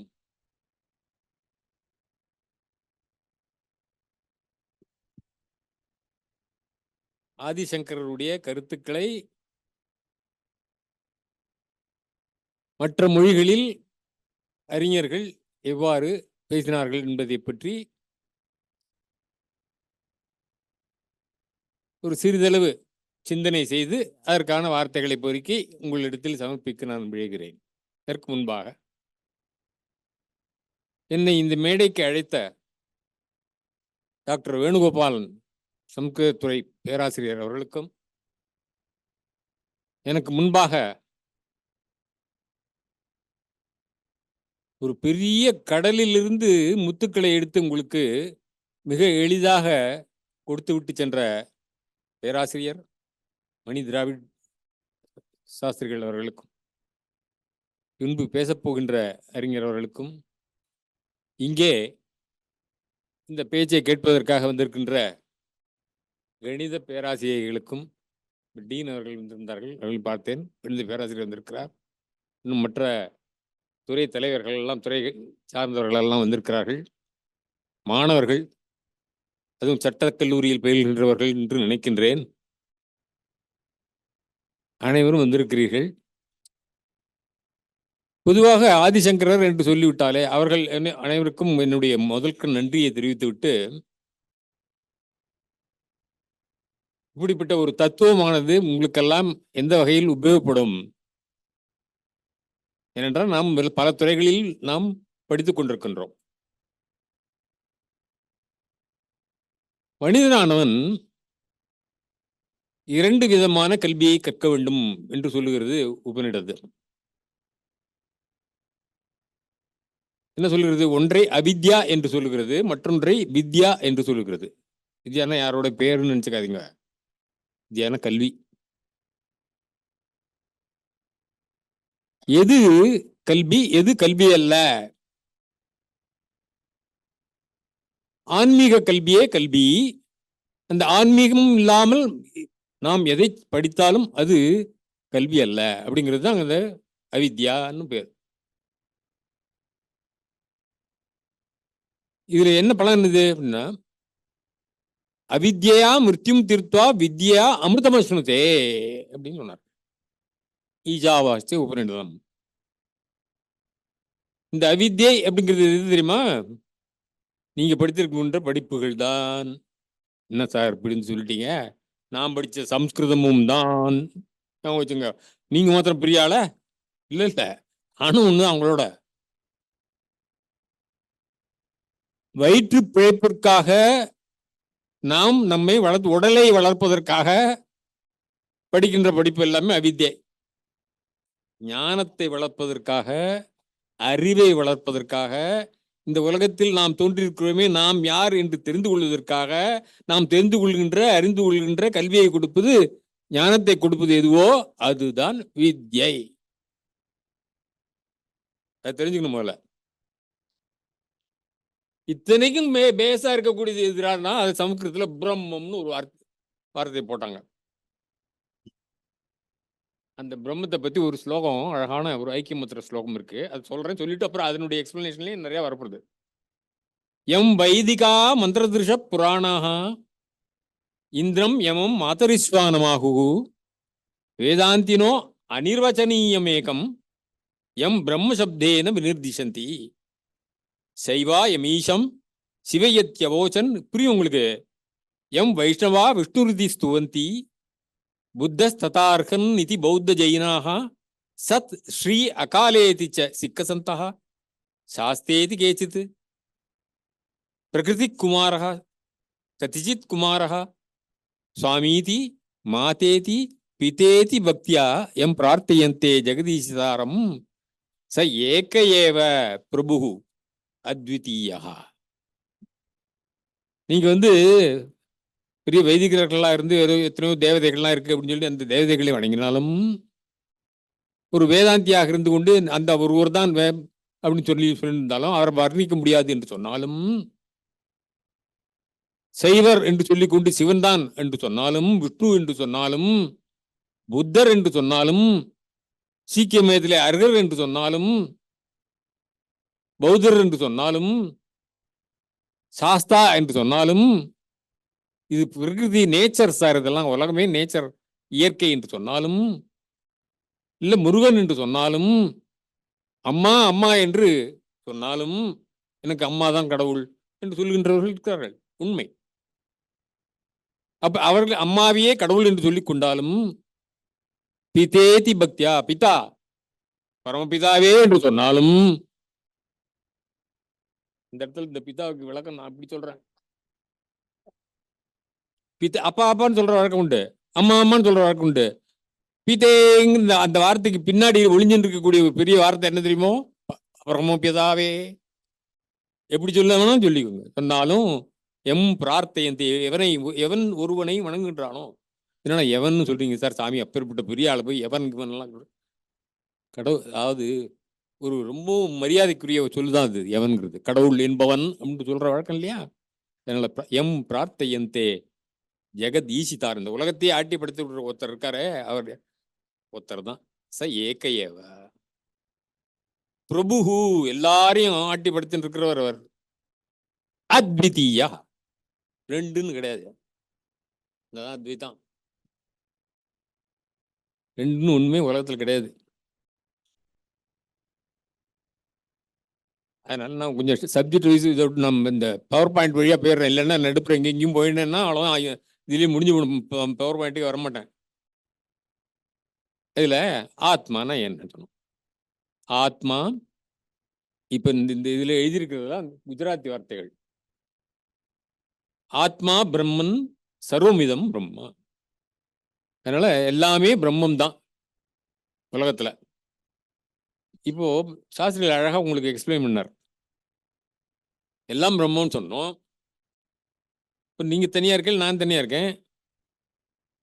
என்கிட்ட ஒரு உயிர் இருக்கு, என்னிடத்துல ஒரு மனம் இருக்கு, என்னிடத்துல நான் என்கின்ற உணர்வு இருக்கு, அதே மாதிரி உங்ககிட்டயும் இருக்கு. எல்லாம் தனித்தனியா தானே சார் இருக்கு, இங்க ஒண்ணா இருக்கு.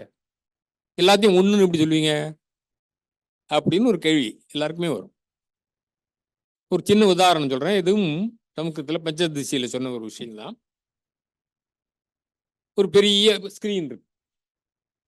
இந்த ஸ்கிரீன்ல வந்து ஒரு பூனை வரைகிறேன், ஒரு குருவி வரைகிறேன், என்னென்னமோ வரைகிறேன், மாடு வரைகிறேன், எதெல்லாம் வரைகிறேன். ஒவ்வொன்றா பார்க்குற போது மாடு குருவி எல்லாம் தெரியுது. ஆனா அந்த அந்த மேட்ல அது எல்லாம் எங்க எங்க இருக்கு, அந்த மேட்டில் தான் தெரியுது. இதெல்லாம் இத்தனையும் எடுத்துட்டா மிச்சம் என்ன இருக்குங்க, மேட் தான் இருக்கு. அந்த மேட்டு தான் பரமாத்மா. அதுல உருவாக்கிக்கிறோம் நம்ம. சரி, அதை எடுத்துட்டோம்னு சொல்றோம் இல்லையா, அதை எடுத்து போயிடுத்துனாக்கா அது மாயைன்னு சொல்றான். எனிதிங் தட் இஸ் கிரியேட்டட், நீங்க ஒன்று கிரியேட் பண்றதெல்லாம் அழி போறது. அதான் சொன்னார், ஜாத்தசிக்கு துருவமூர்த்தி ஊன்னு சொல்லி விளக்கம் கொடுத்தார்.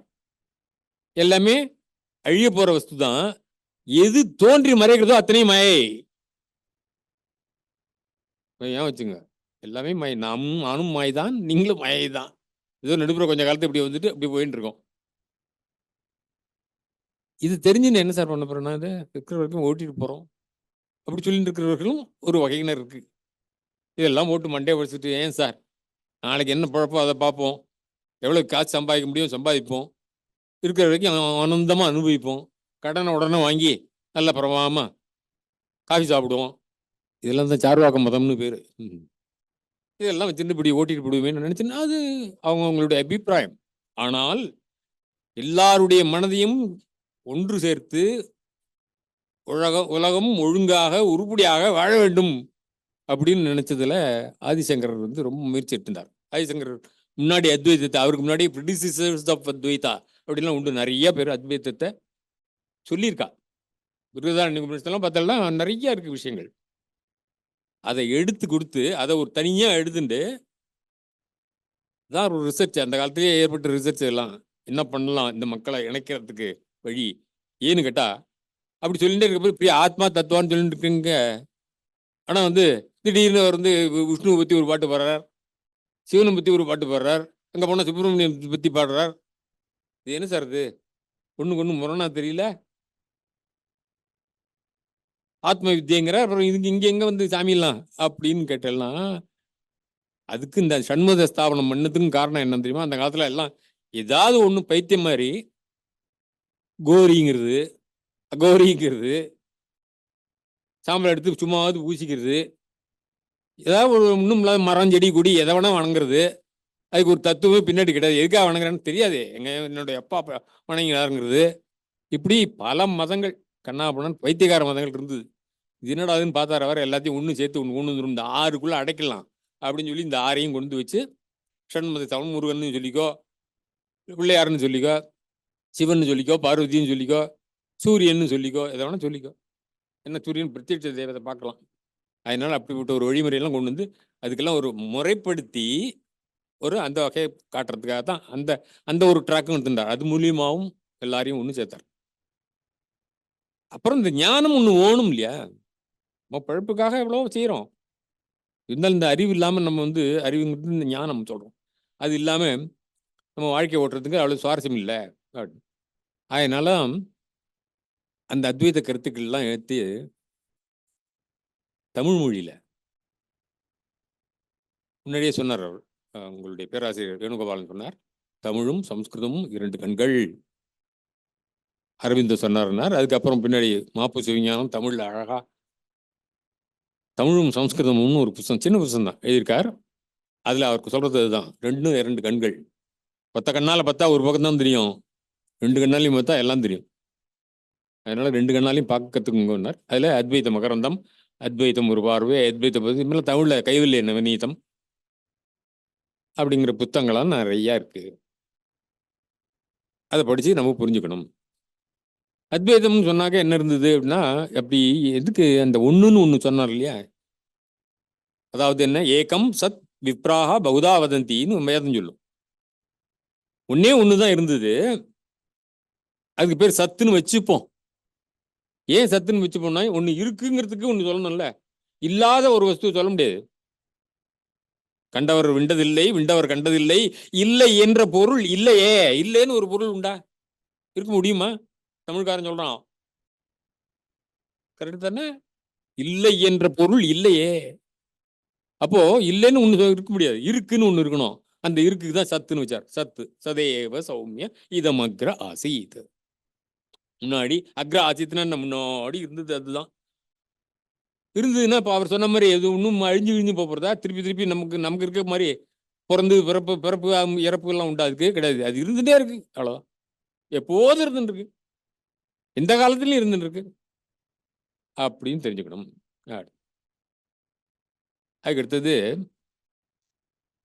நேக நானாஸ்தி கிஞ்சனன் பிருகதாரண்ய உபநிஷத்து. இதை பத்தி உங்களுக்கு சொல்லிட்டு நான் பின்னாடி அந்த மற்ற மொழிகள் எல்லாம் எப்படி சொல்றான்னு சொல்ல போறேன். இது ஒண்ணுன்னு சொன்னா மாத்திரம் போறாது, ரெண்டு இல்லைங்கிறதும் சொல்லியாச்சு. ஆனா நானாஸ்தி கிஞ்சன, நிறைய பேர் இருக்கள், எல்லார்ட்டையும் ஆத்மா இருக்கு அப்படின்னா நிறைய ஆத்மா இருக்கே அப்படின்னா அப்படியும் கிடையாது. அது அதான் நான் சொன்னேன், எல்லா ஆத்மாவும் இந்த படத்துல எல்லா ஆத்மாவும் ஒன்னா போட்டு இந்த படம் மாதிரி அதுல நினைச்சுங்க எல்லாத்துலயும் அந்த ஆத்மா இருக்கு. அந்த படங்கள்லாம் வெளியே போச்சுன்னாக்கா ஒரே ஒரு ஆத்மா தான் அப்படிங்கிறத நம்ம புரிஞ்சுக்கணும். அதுக்கு அடுத்தபடியா இதை தெரிஞ்சுக்கிறதுக்கு என்னங்கிறது அழகா சொன்னார் சாஸ்திரிகள், விளக்கி சொன்னார். என்ன சொல்றது? உபனிஷத் ஸ்வேவ விக்ஞேயோ ந அந்நிய பிரமாணகம்யா. மிருகதாரண்ய உபனிஷத். இந்த பெரிய விஷயத்தை எதுலேருந்து தெரிஞ்சுக்க முடியும் அப்படின்னா உபனிஷத்துலேருந்து தான் தெரிஞ்சுக்க முடியும். அதனால தான் நிறைய முக்கியமாக உபனிஷத்தை தான் எடுத்துட்டு சூத்திர பாஷ்யத்தில் இவர் சொல்றார், ஆதிசங்கரர். அதனால அதையும் நம்ம புரிஞ்சுக்கணும். அஸ்தி தாவத் பிரம்ம டேர்ம்ஸ் வேற டேர்ம்ஸ்ல சொல்றா பிரம்மத்தை. பிரம்மம் அப்படின்னு ஒன்றும் சொல்லுவா, அதுக்கு எத்தனையோ சினானிம்ஸ் உண்டு. அப்போ பிரம்ம நித்திய சுத்த புத்த முக்த சுபாவம் சர்வஜம். உங்களுக்கு காதில் கொஞ்சம் சம்ஸ்கிருத சவுண்டும் வேணுங்கிறதுக்கு தான். என்ன கொஞ்சம் அரை தூக்கத்தில் இருந்துருக்கோம் எல்லாரும் இல்லை, அதனால அப்படி என்னது புதுசா ஒரு சவுண்ட் வருதுன்னா அது முடிச்சுப்பீங்கிறதுக்காக சொல்றேன். பிரம்மசப்தஸ்ய ஹி யுத்பாத்யமானஸ்ய நித்திய சுத்தத்வாதயோ அர்த்தாக பிரதீயந்தே பிருகதே தாத்தோஹோ அர்த்தானுகமாத். பிருகத் அப்படின்னு சமஸ்கிருதத்துல சொன்னா என்ன அர்த்தம் தெரியுமா? பிருங்கிற தாத்துன்னா என்ன தெரியுமா? அதனுடைய கருச்சொல். அதுல இருந்தா இந்த பிருகத்துங்கிற வார்த்தை வருது. இந்த பிரு அப்படிங்கிற தாத்துனுடைய பொருள் என்ன தெரியுமா? பிரு உஸ்தாரே. எங்க பார்த்தாலும் எப்போதும் பர வேண்டிய இருக்கிற விஷயம், அழிவே அழியாது, விஸ்தாரம் வேண்டிய இருக்கும். இது அப்பயே எத்தனையோ வருஷத்துக்கு முன்னாடி இந்த சமஸ்கிருதத்தில் சொன்னத ஒரு 5-6 வருஷத்துக்கு முன்னாடி universe is ever expanding, a scientist has found out அப்படின்னு சொல்லி கை தட்டி எல்லாம் பிரமாணம் பண்ணி பேப்பர்ல போடுறதும் அது போடுறதும் பெரிய கான்செப்ட் தான். என்னது? Universe is ever expanding. ப்ரூ தாத்து வச்சுட்டு பிருகதாரம் ப்ரூனால என்ன பிரம்மம்னாலே எப்போதும் எவர் எக்ஸ்பேண்டிங் இருந்துகிட்டே இருக்கிற விஷயம் அது அப்படின்னு நம்ம சொல்லிட்டோம். இதை கிளைம் பண்றதுக்கு நம்மகிட்ட ஆள் இல்லை, நம்மகிட்ட ஒரு சக்தி இல்லை. எஸ் அப்படின்னு ஒரு பேட்டர்ன் நாங்கள் தான் வச்சுப்போம்னு சொல்றதுக்கு முடியல. எப்படி மேத்தமெட்டிக்ஸ்லாம் இருக்கா, ஜீரோ கண்டுபிடிச்சது நம்ம சூன்யம்னு சொல்லி சொன்னோம். அதை வச்சுன்னு 0 1 0 1 0 1 போட்டு எல்லா பிரமாவும் கம்ப்யூட்டர்லாம் ரொம்ப பிரமாவும் வேலை செய்யுது. அந்த ஒன்றை கண்டுபிடிச்சது இன்னொரு சயின்டிஸ்டாக இருந்தாலும் 0 கண்டுபிடிச்சது நம்ம. அப்போ அவங்கெல்லாம் நிறைய பணம் சம்பாதிச்சா அந்த 0 1 வச்சுட்டு அந்த சம்பாத்தியத்தில் ஒரு பாதி நமக்கு கொடுத்தாளா? ஒரு 0 இருக்க முன்னாடி அது நம்மளுது இல்லை,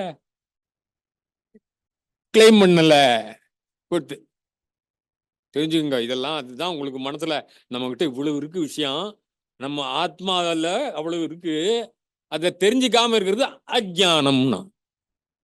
வேற ஒன்னுத்தையும் சொல்லல. அக்ஞானம் சொன்னா இன்னும் பெரிய வார்த்தைகளை சொல்லிவிட்டாங்க, சம்ஸ்கிருதக்காரங்க எல்லாம் சொல்றாங்கன்னு சொல்லி பயந்துராதீங்க. அறியாமை. எது அறியாமை? உன்னிடத்தில் இருப்பதையே நீ அறியாமை. அதுக்குதான் சினிமா பாட்டில் கண்ணாச்சு சொல்லி வச்சார், உன்னை அறிந்தால் உலகத்தில் போராடலாம். மேடையில பாடுவா எல்லாரும், அதுக்கு பின்னாடியே இப்படி உட்காந்துட்டு மேல உன்னை அறிந்தால் பாடுவா எல்லாரும். என்ன நீ உன்னை அறிந்தாயா? என்ன பாடிட்டு இருக்கோம்? அதனுடைய அர்த்தம் என்ன? ஒருத்தரும் யோசிச்சு பார்த்துக்கல. யோசனை பண்ணுங்கிறான், விசாரம் ஒண்ணு. அதுதான் சொல்றது. அதுக்கடுத்தது இதுக்கான வார்த்தைகள்லாம் சமஸ்கிருதத்துல சொல்லி ரொம்ப ஷார்ப்பா போயிட்டு இருக்கேன், வேகமா போறேன். சத்தியம் ஞானம் அனந்தம் பிரம்மா. அந்த பிரம்மம்னா எப்படி இருக்கும்? சத்தியம் ஞானம் அனந்தம் எப்போது நிறைய இருந்திருக்கு, அதாவது இன்ஃபினிட்டா இருக்கு.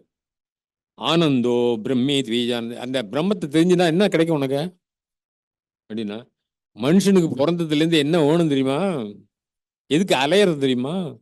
சின்ன குழந்தையிலேருந்து எல்லாத்துலேயும் சாதாரண ஒரு இது வேணும், ஒரு பஞ்சு மிட்டாய் வேணும்னா கூட பஞ்சு மிட்டாய் வேணும்னு ஆசைப்படுறோம். ஒரு கிலுகில் வேணும்னா ஆசைப்படுறோம். அந்த கிலுகில் என்னோட சத்தத்தில் ஹஹான்னு குழந்தை சந்தோஷப்படுறது. அதே மாதிரி ஒவ்வொரு ஸ்டேஜுக்கு தகுந்த மாதிரி எது என்னென்ன வேணும்னு பார்த்து ஆசைப்பட்டுட்டே இருக்கோம். ஆசைப்படுறத அனுபவிக்கிறதா நம்ம நினச்சிட்டு இருக்கோம், டெம்பரரி எக்ஸ்பீரியன்சஸ்லாம். அதனால மனுஷனுக்கு தேவையானது ஆனந்தம், பிரமானந்தம். ஆனந்தமா இருக்கும். இந்த ஆனந்தத்தை கொடுக்கக்கூடியது பிரம்மஜானம். ஞாபகம் வச்சுங்க. முதல்ல ஆனந்தோ அது பிரம்மே தான். பிரம்மே விஜயானம் ஆனந்தம் பிரம்ம யோ வை பூமா தத் சுகம். அதெல்லாம் உங்களுக்கு போய் புரியாது. அதுக்கடுத்து வார்த்தைகள் சொன்னா பிரக்ஞானம் பிரம்ம. பிரம்மன்னா ஞானம். சும்மா சாதாரண இந்த ஞானத்திலையும் இன்னொரு விசேஷம் போட்டாங்க, பிர சப்தத்தை போட்டு. ஓஹோ, உயர்ந்த ஞானம்னாரு.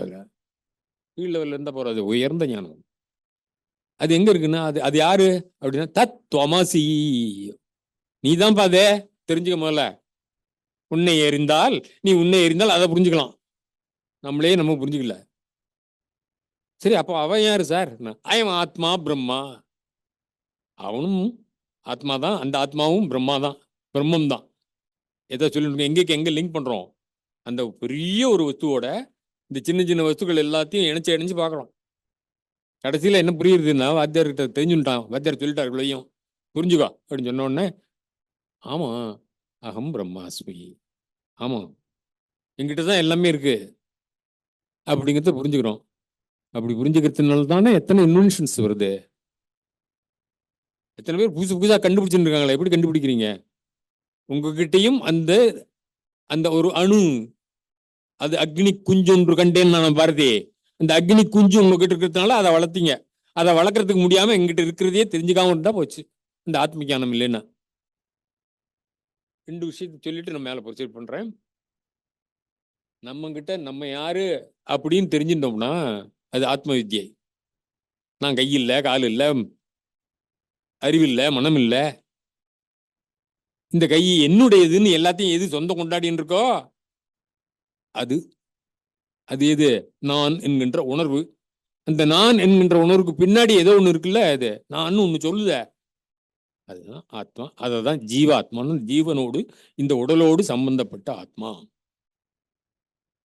அப்போ வெளியில உடலோடு சம்பந்தப்படாமல் ஒரு ஆத்மா இருக்குங்கிறது தெரிஞ்சுக்கணும். அதுதான் பரமாத்மா. அப்படி சிம்பிளா உங்களுக்கு சொல்றதுக்காக சொல்றேன். இந்த சரீரம் ஒழிஞ்சுதுன்னா அந்த ஆத்மாவானது பரமாத்மாவோட சேரணும், சேராது. ஏன் அப்படின்னா அதுக்குள்ள 1000 கண்டாமினேஷன். அதாவது ஒரு பலூன்ல ஊதுறோம், காத்து ஊதுறப்போ அதில் நம்மளுடைய வாயிலேருந்து இருக்கக்கூடிய இந்த கண்டாமினேஷன் அதுக்குள்ள பூந்துடுறது. இப்போ பலூனை உடஞ்சிடுது. பலூன் என்பது நம்மளுடைய சரீரம் உடஞ்சிடுது. காத்து வெளியில போயிடுது. காத்து வெளில பண்ண உடனே இந்த காத்து ஏற்கனவே சுத்தமாக இருக்கக்கூடிய காத்தோடு கலந்து விடுமா? தனியா தெரிஞ்சுன்னு தான் இருக்கும். ஏன்னா இது கண்டாமினேட்டட். இந்த கண்டாமினேஷன் ஒழிஞ்சுன்னா அதோட சேர்ந்துடும். அதை மாதிரி நம்ம கிட்ட இருக்கக்கூடிய பாப புண்ணியங்கள் என்கின்ற கண்டாமினேஷன்ஸ் எல்லாம் போச்சுன்னா, புண்ணியமும் கண்டாமினேஷன் தான் இந்த விஷயத்துல, எல்லாம் போயிடுதுன்னா அதோட நம்ம பரபிரம்ம ஐக்கியம் ஆயிடுவோம்.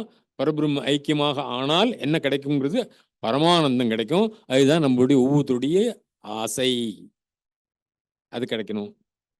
அப்போ இதுல இருந்து என்ன தெரியுது அப்படின்னா, இதை எல்லா மொழிகள்ங்கிறது எதுக்கு? மனுஷனுக்கு நம்ம கிட்ட என்ன நினைக்கிறோமோ அது சொல்ற போது தான் வார்த்தைகள். நினைவு என்கின்ற அந்த நிலையில் எல்லாருக்கும் ஒரே நினைவு தான், ஒரே எண்ணம் தான். ஜப்பான்காரன் நினைச்சாலும் எனக்கு இந்த ஒரு ஒரு வாழைப்பழம் வேணும் அப்படின்னு நினைச்சான்னா அவன் அப்ப மொழியில நினைக்கல, அவன் மனசுல நினைக்கிறான் எனக்கு இந்த பழம் வேணும் அப்படின்னு. அதுக்கு நடுப்புற லாங்குவேஜே கிடையாது. சைனாக்காரனும் அப்படிதான் நினைப்பான், தமிழ்காரனும் நினைப்பான், இங்கிலீஷ்காரனும் அப்படி நினைச்சுப்பான். அப்புறம் அது பரா பசிந்தி மத்தியமா வைக்கரின்னு சொல்றோமே, அப்புறம் அதுக்கு ஒரு மீடியத்தை தேடி மத்தியமா வைக்கரி அப்படின்னு சொன்னோடனே அதான் வார்த்தையா வருது வெளியில. அப்போ வெளியில வரும்போது சொல்றோம், எந்த ஒரு பாஷையை எடுத்துட்டு எனக்கு இந்த வாழைப்பழம் வேணும்னு சொல்றோம். இது எதுக்கு சொல்ல வந்தேன்னா, மொழி என்பது மொழியும் போதுதான் மொழி, மொழியாத போது அது நம்ம உள்ளே இருக்கக்கூடிய ஒரு உணர்வும் நாம் நினைவும் தான். அது எல்லாருக்கும் ஒண்ணு தானே. அது எந்த லோகத்துல இருந்தாலும் எத்தனை இந்த ஹோல் வேர்ல்ட்ல எத்தனையோ பேர் எத்தனை லாங்குவேஜ் பேசினாலும் ஒண்ணுதான். ஆசை என்பது ஒன்றுதான். அதை வெளிப்படுத்துகின்ற விதம் பல பாஷைகள். அதே போல இந்த ஆசை என்கின்ற தத்துவமானது, ஆசைங்கிறத ஒரு தத்துவமா இப்போ உங்களுக்கு சொல்றேன். என்ன தத்துவம்? ஆசைப்படுதல்ன்ற தத்துவம் இருக்க, அது எல்லாருக்கும் ஒண்ணுதான். அது போலதான் இந்த உணர்வுகள் எல்லாருக்கும் ஒண்ணுதான். எல்லாமே ஒன்றுதான் ஒன்றுதான் ஒன்றுதான் நல்லா தெரிஞ்சுக்குங்க. அந்த ஒன்று என்னங்கிறத பத்தி நீங்க தெரிஞ்சுக்க வேணுமா? இன்னும் இப்போ சார் நான் என்ன பிகாம் படிச்சுட்டு இருக்கேன், நான் இல்லைன்னா நான் வந்து சட்டக்கல்லூரியில் பிஎல் படிச்சுட்டு இருக்கேன், இப்போ போய் இதெல்லாம் எனக்கு தேவையான்னு சாகர காலத்துல பார்த்துக்கலாம் சார். நான் சாகர காலத்தில் சங்கரா என்றால் பிரயோஜனம் இல்லை. That will be a too late realization to understand what is Brahman. தெரிஞ்சுக்கணும், சைட் பை சைட் தெரிஞ்சுக்கோ. உடனே நீ விட்டு மொட்டை அடிச்சு சன்னியாசியா போய் இதெல்லாம் பத்தி தெரிஞ்சுக்கணும்னு சொல்லலை. இதையும் படி அதையும் படி. அதுதான் வித்யா அவித்யா மிருத்யும் தீர்த்துவா வித்யா அமிர்தமஸ்னுதே. ரெண்டும் டுகெதர் போகணும். ஞானமும் இந்த அஜ்ஞானமும் டுகெதர் போகணும், படிச்சுட்டே வரணும். வந்துன்னா எல்லாம் சரியா போடும். இதை தமிழ் நூல்ல என்ன பண்ணியிருக்கா அப்படின்னா, ஒரு 1500 பாடல்ல என்ன பண்ணியிருக்கா அப்படின்னு சொன்னா, இது கைவல்ய நவநீதம்னு ஒரு புத்தகம் அழகா எழுதியிருக்காரு. நான் அதெல்லாம் சொல்லி உங்கள்கிட்ட காட்டிட்டு தான் பார்ப்பேன். ஏன்னு கேட்டா, இந்த இதை நீங்க ஒரு பேப்பர்ல எழுதி வச்சுட்டு கைவல்ய நவநீதம் உங்களுக்கு படிக்கிறதுக்கு என்னைக்கு ஒரு மூடு வருதோ அன்னைக்கு இது மாதிரி ஒரு புத்தகம் இருக்கான்னு பார்த்து படிக்கும். இல்லைன்னா லைப்ரரியில இருக்கும், இல்லைன்னா நெட்லாம் கூட கிடைக்கலாம். அதுல பிறவி சுழலிலிருந்து விடுதலை அல்லது மோட்சம் அடைவதே கைவல்ய முக்தி அப்படிங்கிறத கைவல்ய உபநிஷத்தும் அதுதான் சொல்றது. அந்த விஷயத்தெல்லாம் அழகா அந்த கைவல்ய உபநிஷத்துல சொல்லியிருக்கா. அதுக்கு அழகான வார்த்தைகள் வச்சிருக்க. நவநீதம், கைவல்ய நவநீதம். நவநீதம்னா வெண்ணெய். அது என்ன வெண்ணெய் அப்படின்னா தெய்வீக எண்ணெய். யாருக்காவது வெண்ணெய் பிடிக்கலன்னு சொன்னா ரொம்ப ஆச்சரியம். ஏன்னு கேட்டா வெண்ணெய் டபக்குன்னு போட்டுனா டபக்குன்னு முழுங்கிடலாம் ஈஸியா. நெய் கூட இருக்காது. இந்த வெண்ணெயில ஒரு அந்த வெண்மை தன்மையோட இருக்கக்கூடிய இந்த வெண்ணெய் இருக்க, அது ஒரு அழகு அதை சாப்பிட்றதுக்கு. அப்போ அதை எழுதின தாண்டவராய சுவாமிகள் வந்து வெண்ணெய் எடுத்து கொடுத்துட்டாரு நமக்கு, கடைஞ்சி எடுத்து கொடுத்துருக்காரு, பாலை கடைஞ்சி. அது உண்மையின் வெளிப்பாடுன்னு சொல்லணும். சரியா போட்டோம். இப்போ எல்லையற்ற பரம்பொருள்னு சொன்னோம். அப்படி இருக்கக்கூடிய எல்லையற்ற பரம்பொருள் எல்லைக்கு உட்பட்ட பிரபஞ்சமா எப்படி மாறிது?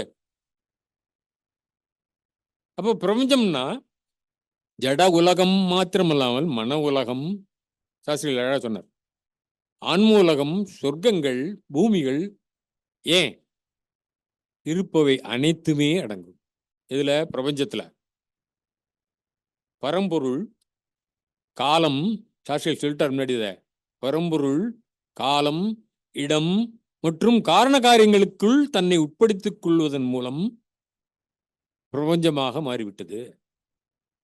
இதுதான் அத்வைதத்தின் கருத்து. பிரபஞ்சத்தில் உள்ள எல்லாமே மாறி மாறி காரணமாகவும் காரியமாகவும் இருக்கின்றன. அதாவது சில பொருட்களின் காரணமே பின்னால் காரியமாக வருகிறது. பானை சொன்னார் உதாரணம், மண்ணு ஒரு உதாரணம் சொன்னார். மண்ணா இருந்ததுதான் பானையா வந்திருக்கு, ஒரு ரூபம் எடுத்துடுத்தது. அதனால எல்லாத்துக்கும் மண் பானை வருவதற்கு காரணமாக அமைவது இது மண்ணு. மண் இல்லாமல் பானை இல்லை அப்படிங்கிறது நீங்க தெரிஞ்சுக்கணும். அதனால காரியமா வருது. அந்த காரணமும் ஏற்கனவே இருந்த ஏதோ ஒன்றின் காரியமாகும். அதுக்கு முன்னாடி இந்த மண் எங்க சார் வந்தது கேட்கணும். இப்படி கேட்டுட்டே போனா உங்களுக்கு புரிஞ்சிடும். எதையுமே ஏன் ஏன் என்று கேட்காமல் வார்த்தை இல்லைன்னு சினிமா பாட்டில இருக்க. ஏன் ஏன்னு கேட்டுப்பாரு, தெரிஞ்சிடும் விஷயம். எது எதுன்னு கேட்டுப்பாரு, அது தெரிஞ்சிடும். அப்போ மனிதனுக்கு இந்த ஏன் எது என்கின்ற இந்த query, question of inquiry எப்போதுமே இருந்துட்டு இருக்கணும் மனதில். அந்த என்கொயரி தான் நமக்கு ஒரு ஞானமாக சொல்லுகிறோம். அந்த நிலையில எல்லாம் ஒன்றுதான். சம்ஸ்கிருதத்தில் கூறப்படும் பிரம்மம் தான் தமிழ் மொழியில் கடவுள் என்று உருவெடுக்கிறார். கடவுள் என்று உருவெடுக்கிறார். அந்த வார்த்தையை அப்படி போட்டிருக்கேன். ரூபம் கொடுக்குறோம் அதுக்கு. பிரம்மத்துக்கு ஏது ரூபம் கிடையாது, உருவம் கொடுத்துட்டார். தமிழ்ல எப்போதுமே பக்திமான்கள், உலகத்திலேயே பக்திமான்கள் நிறைய இருக்கிறவங்க அங்க தெரியுமா, தமிழர்கள் தான் அப்படின்னு எஸ்டாப்ளிஷ் பண்ணிருக்கு ரிசர்ச்ச. அத்தனை தேவாரம் திருவாசகம் எல்லாம் இருக்க. ஆராய்ச்சி பண்ணவர்கள் இருக்கா யாருன்னா அவர்களும் தமிழர்கள் இருக்கிறார்கள். யாரு அப்படின்னா எல்லாரும் சித்தர்கள் எல்லாம் பார்த்தா போறோம். அந்த சித்தர்களுடைய பாடல்கள் எல்லாம் படிச்சு பார்த்தா எவ்வளவு பெரிய விஷயங்கள்லாம் இருக்கு. அதெல்லாம் நான் கொண்டு வரணும்னா டைம் போறாது. அதனால உள்ளத்தை அதுக்கு கடவுள்னு நல்ல அழகா பேர் வச்சது இருக்கு தெரியுமா. உள்ளத்தை கடந்தவர் தானே கடவுள். இந்த பிரம்மமும் உள்ளத்தை கடந்து தான் இருக்கு. எப்படி கண்டுபிடிச்ச முடியுமா? பிரம்மா அது சார் இது சார்னு சொல்ல முடியுமா? எப்பேற்பட்ட யாக்கியவர்களுக்கு மகிழ்ச்சிக்கிட்டே போய் கேட்கிற போது சொன்னார், நேத்தி நேத்தி இது இல்ல இது இல்லைன்னு சொன்னார். அதுன்னு சொல்லக்கூடாதா? அதுதானே, இது இல்லை இது இல்லைன்னார். அதுக்கு அரவிந்த் அழகா ஒரு டிஃபரன்ஸ். ஏன் இப்படி போட்டு மண்டையை உடச்சுக்கிறீங்க? இது இல்லை இது இல்லை இது இல்லைன்னு சொல்றீங்க. எதெல்லாம் உலகத்துல இருக்கோ அத்தனையும் அது எது சொந்தம் கொண்டாடுகிறதோ அதுன்னு சொல்லிட்டு போ. இது இல்லை இல்லை இது இல்லைங்க. அதை ஏதோ ஒன்று சொந்தம் கொண்டாடுறதுல அது காட்டு அப்படின்னு காட்ட முடியும். அது எப்படி காட்ட முடியும்? அது போட்டோம். நாம் அறியக்கூடியவற்றுக்கெல்லாம் அப்பாற்பட்டவர் கடவுள். அவர் சாட்சி பொருள். எல்லா அறிவுக்கும் நிரந்தர சாட்சியாக அவர் இருக்கிறார். நமது சொந்த ஆன்மாவின் சாரமாக இருப்பவர் அவர்.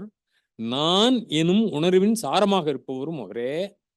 வேதாந்தத்தில் உள்ள மிக உன்னதமான கருத்துக்களில் ஒன்று இது இருக்கிறது. என்ன அப்படின்னா, ஸ்வேதகேதுவே உன்னுடைய ஆன்மாவின் சாரமாக இருப்பவரே மெய்ப்பொருள். அதான் அந்த ஆன்மாவின் சாரமா இருக்கிறது யாரு? அந்த பிரம்மம். அவரே பரமாத்மா. அதை பரமாத்மான்னு சொல்றீங்க. அது நீயே கடவுள் என்பதன் பொருள் அப்படின்னு. அத்வைதத்தில் உள்ள பரம்பொருள் தத்துவம் இரண்டற்றது, அதாவது இரண்டில்லை ஒன்றுதான். அது என்று அத்வைத்தம்னு போட்டாங்கிறதுக்கு விளக்கம் சொல்ல போறேன். ஏகம்னு சொல்லிட்டு போயிருக்கலாமே, ஏக மதம் சொல்லியிருக்கலாமே. அத்வைத்தம்னு சொன்னாரே. அதுக்கு இந்த காலம் இடம் காரணம் காரியம் என்ற திரையின் மூலம் பரம்பொருள் தன்னை பலவாக வெளிப்படுத்திக் கொண்டுள்ளது. இங்கே ரெண்டு இருப்பதாக தோன்றுகிறது. அத்வைத்தம்னு சொன்னா என்ன இருக்கும்?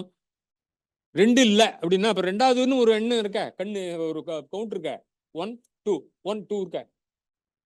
அப்போ ஒன்று பரம்பொருள், மற்றொன்று அதாவது காலம் இடம் மற்றும் காரண காரியங்களில் மொத்தம் எல்லாத்தையும் சேர்த்தா அது ரெண்டா வச்சுக்கோ. தோன்றி மறைந்து விடுவது மாயை, தோன்றாமல் எக்காலத்தில் இருந்து கொண்டிருப்பது பரம்பொருள். இதைத்தான் மரத்தை மறைத்தது மாமத யானை, மரத்தில் மறைந்தது மாமத யானை, பரத்தை மறைத்தது பார்முதல் பூதம், பரத்தில் மறைந்தது பார்முதல் பூதம் என்று சொன்னார் திருமூலர் திருமந்திரத்துல. எது கல்ல கண்டா நாய காணும், நாய கண்டா கல்ல காணுங்கிறாங்க தமிழ்ல. அதேதான் அது. நீ கல்லுன்னு பார்த்தா கல்லு, நாயின்னு பார்த்தா நாய் உருவம் தெரியும். அதே மாதிரி மரத்தை மறைத்தது மாமத யானை, மரத்துல மறைஞ்சு அது ஈஸியாக புரியும் உங்களுக்கு. பரத்தை மறைத்தது பார்முதல் பூதம். இந்த பரத்தையே, அதாவது பரமாத்மாவே மறைச்சது என்ன? இந்த பார்முதல் பூதம் என்பது அதனுடைய சிருஷ்டிகள். அந்த பரத்தில் மறைந்தது பார்முதல் பூதம். இந்த சிருஷ்டிகளுக்குள்ள அந்த பிரம்மமே மறைந்திருக்கிறது. நம்மகிட்டையும் பிரம்மம் இருக்கு. அதனாலதான் விவேகானந்தர் சொன்னார், each soul is potentially divine. இந்த டிவினிட்டி எல்லார்ட்டையும் இருக்கு. அந்த டிவினிட்டி எங்க இருக்கு? அது பரம்பொருளுடைய டிவினிட்டி நம்மகிட்டையும் உண்டு, கலந்து இருக்குது. அப்படின்னு சொன்னார். இதனையே கிரண்மயேன பாத்திரேன சத்தியஸ்ய விகிதம் ஈசாவாசியோபனிஷத்து சொல்றது இதே விஷயம்தான். ஒரு பெரிய தங்க பாத்திரத்தினால உண்மை என்கின்ற ஒரு ஒளியை மறைச்சுடுத்து. தங்க பாத்திரம், நம்ம தங்க பாத்திரத்தை பார்க்குற வழியே இந்த பின்னாடி இருக்கக்கூடிய ஒளியை பார்க்கல நம்ம அப்படின்னு சொல்லிச்சு. இறைவனை, அதாவது the supreme being the ultimate highest of god, the highest ஆகிய பொருள்பட குறிப்பிடும் தமிழ் சொல்லே பராபரம். பரம்பொருள் போன்றன, அதாவது பரம்பொருள் மிக மேலான பண்புகளை கொண்டு எல்லாவற்றிற்கும் காரணமாக இருக்கும், எங்கும் வியாபித்து நீக்கமர நிறைந்திருக்கும் பொருள்தான் பரம்பொருள். திருவாசகம் சொல்லித்து, பரம்பொருள் பரவிய மனத்தினால் பரமன் என்றால் பரவியபடி அப்படின்னு ஒரு வாக்கியம் சொல்லுது. இதே விஷயத்தை தான் திருவாசகம். சைவ சித்தாந்தத்திலையும் கடவுள் ஒன்றே என்பதனை மிக தெளிவா சொல்றது. சைவ சித்தாந்தம்னா நம்ம தென்னாடுடைய சிவனே போற்றி எல்லாரும் பேசுவாங்க. காரணம் என்னன்னா, இந்த சைவ சித்தாந்தங்கிறது இங்க கொஞ்சம் பிரபலமாச்சு. காஷ்மீர் போல இங்கேயும் ஆச்சு. இங்க கொஞ்சம் ரொம்ப பிரபலமா இருந்ததுனால சைவ சித்தாந்தம்னா ஒண்ணு கொள்கை, வேற ஒண்ணும் இல்லை. சிவனே பரம்பொருள் என்று சொல்லுகின்ற ஒரு கொள்கை. அதுக்கு நடுப்புற எல்லாம் எத்தனையோ தத்துவங்களை பிணைத்தார்கள். அதோடு அதுல 14 மெய்கண்ட நூல்கள்னு உண்டு. அதுல உண்மை நெறி விளக்கம் அப்படின்னு ஒரு நூல், கடவுள் ஒன்றே அப்படின்னு சொல்றது. அதுக்கு உமாபதி சிவாச்சாரியார் என்பவர் அவரால் ஏற்றப்பட்ட ஒரு நூல் அது. அதுலதான் என்ன பண்றார், பரம்பொருள் ஒன்று என்றும் அது எங்கும் நிறைந்திருக்கிறது என்றும் குறிப்பிடுகிறது. சிவஞானம் போதம் அருளிய மெய்கண்ட தேவர் ஒன்றென்றது ஒன்றே கான் ஒன்றே பதி என்று குறிப்பிட்டுள்ளார். இதன் மூலம் இறைவன் ஒருவனே, இறைவன் இந்த பரபிரம்மம் ஒருவனே என்று தெளிவுபடுத்துகிறார். திருஞான சம்பந்தர் சொன்னார் திருமுறையில, ஈராய் முதல் ஒன்றாய், ஈராய் முதல் ஒன்றாய் என்றும் ஒருவாயினை என்றும் பரம்பொருள் ஒன்றே என்றும் கூறுகின்றார். திருநாவுக்கர சுவாமிகள் உலகுக்கு ஒருவனே என்கின்றார். அவரே மற்றொரு திருமுறை ஈரில்லாதவன் ஈசன் ஒருவனே அப்படிங்கிறார். திருவாசகம் அவர்களே மாணிக்க வாசக பெருமான ஒருவன் என்னும் ஒருவன் காண்க என்று பரம்பொருள் ஒன்றேதான் என்று அறுதியிட்டு கூறுகிறார். திருமூலர் ஒன்று கண்டீர் உலகுக்கு ஒரு தெய்வம் என்று சொல்கிறார். ஒன்றே குலமும் ஒருவனே தேவனும் நன்றே நினைவின் நும் சித்தத்து. நுஞ்சித்தத்துனா நம்ம திரும்ப புரிய தமிழ்ல இப்போ அப்படி எழுதியிருக்கிறது. இந்த சமஸ்த பதமா நுஞ்சித்தத்து அப்படின்னு, நுஞ்சித்தத்துனா எவனுக்கு புரியும்? நும் சித்தத்துள் அர்த்தம். என்னுடைய எண்ணத்தில் சித்தத்தில் ஒவ்வொரு வாழ்வில் உயர்வு பெற வேண்டுமானால் பரம்பொருள் ஒன்றே என்பதை நன்றாக நினைவில் இருத்தி கொள்ள வேண்டும் என்று கூறுகிறார். அதான் உயர்வு வேணுமா, பரம்பொருள் ஒன்றேங்கிறத புரிஞ்சுக்கோ.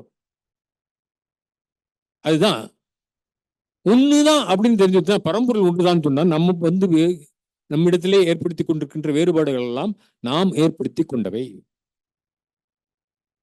புரிஞ்சுதா? வள்ளுவரன் சொல்றார், பிறப்புக்கும் எல்லா உயிருக்கும் சொன்னார. எல்லாரும் சாமானியமா பிறக்கிறப்ப எல்லாரும் ஒண்ணுதான். அதுக்கப்புறம் நம்ம பண்ற திகிடுத்தத்துக்கள் எல்லாம் பார்த்துட்டு, இவன் ஏகப்ப, இவன் திருடன், இவன் முட்டாள், இவன் அறிஞன், எல்லாத்தையும் பிரிவுலாம் வச்சுக்கிறோம்ல. பிரிவு எது? Based on our qualities. தன்னை அறிந்தவர்களுக்கு அறிவே அவர்களின் செல்வமாகிறது.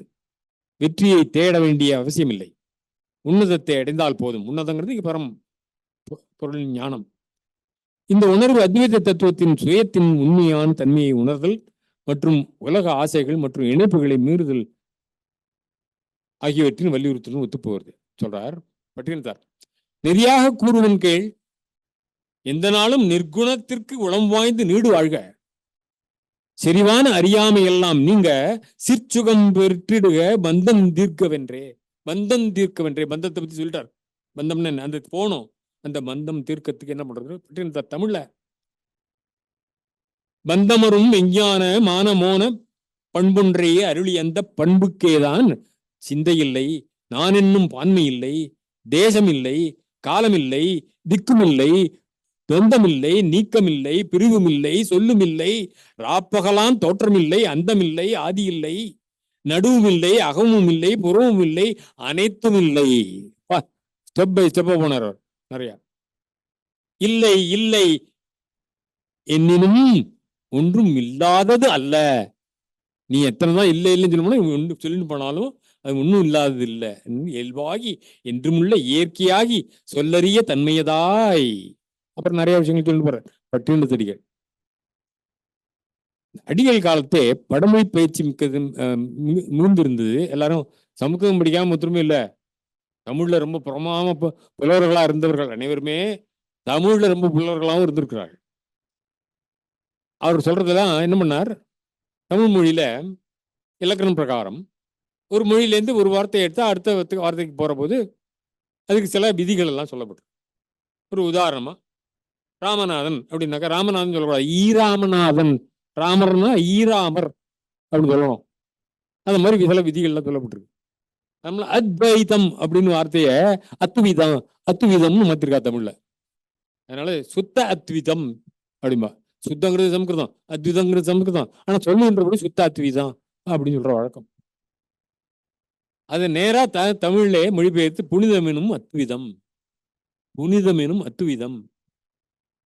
அடிகளின் பாடல்களில் வடமொழிகள் மிக பயின்று வரினும் அவை செந்தமிழ் சுவையில் அதிகமாக இருக்கிறதுனால ஒரு உதாரணம் சொல்றேன். அவர் சொல்றார், ஆரே பட்டினத்தடிகள், நித்தியமாய் நிர்மலமாய் நிற்களமாய் நிராமயமாய் நிறைவாய் நீங்கா சுத்தமுமாய் தூரமுமாய் சமீபமாய் துரிய நிறை சுடராய் தேஜதி தன்னேஜதி தத்தூரே தத்வந்திகே தந்தரஸ்ய சர்வசிய அப்படின்னு சொல்லி ஈசாவசி புரியுது எது சொல்றதோ அதை நித்தியமாய் நிர்மலமாய் நிற்களமாய் நிராமயமாய் அதே ஸ்டைலில் கொண்டு போற ஃபுல்லா சம்ஸ்கிருத சொற்களை செண்டு. அதனால சம்ஸ்கிருதம் நல்லா தெரிஞ்சவர்கள் தான் சொல்றாங்க. அப்புறம் எங்கும் நிறைந்த பரம்பொருளை பத்தி ஒரு அழகான ஒரு பாடல். என்ன, அங்கிங்கனாதபடி எங்கும் பிரகாசமாய் ஆனந்த பூர்த்தியாகி அருளொரு நிறைந்தது தன்னொருள் வெளிக்குள்ளே அகிலாண்ட கோடி எல்லாம் தங்கும் பிடிக்கு வைத்தது எது, இச்சை வைத்தது எது, உயிராய் தழைத்தது எது, மனம் வாக்கில் தட்டாமல் நின்றது எது, இப்படியெல்லாம் அவர் சொல்லிட்டு போறார். அங்கு இங்கு எனாதபடி எங்கும் பிரகாசமா இருக்கு, அதான் பிரம்மம். தமிழ்ல இதெல்லாம் நான் இன்னமும் சம்ஸ்கிருதத்துல சொல்லல, ஏன் வச்சுக்கணும். சமஸ்கிருதம் சொல்லி எனக்கு புரியவே முடியாது Sanskrit. I don't understand Sanskrit. You need not understand Sanskrit, but understand Tamil. நித்தியமாய் நிர்மலமாய் தமிழ் சொல்றா. Understand that, don't run away from that. அதான் இறைவனுக்கே உலகத்தோடு தொடர்பை விளக்குவதற்கு அடிகளார் அத்துவிதம்னு சொன்னார் அப்படின்னு சொல்லிட்டேன் முன்னாடியே. அது அத்துவிதம் சொன்னாலேன்னு பிரிவின்மைன்னு அதுக்கு விளக்கம் கொடுத்தார். அத்விதீயம் ஏகமேவா அத்விதீயம்.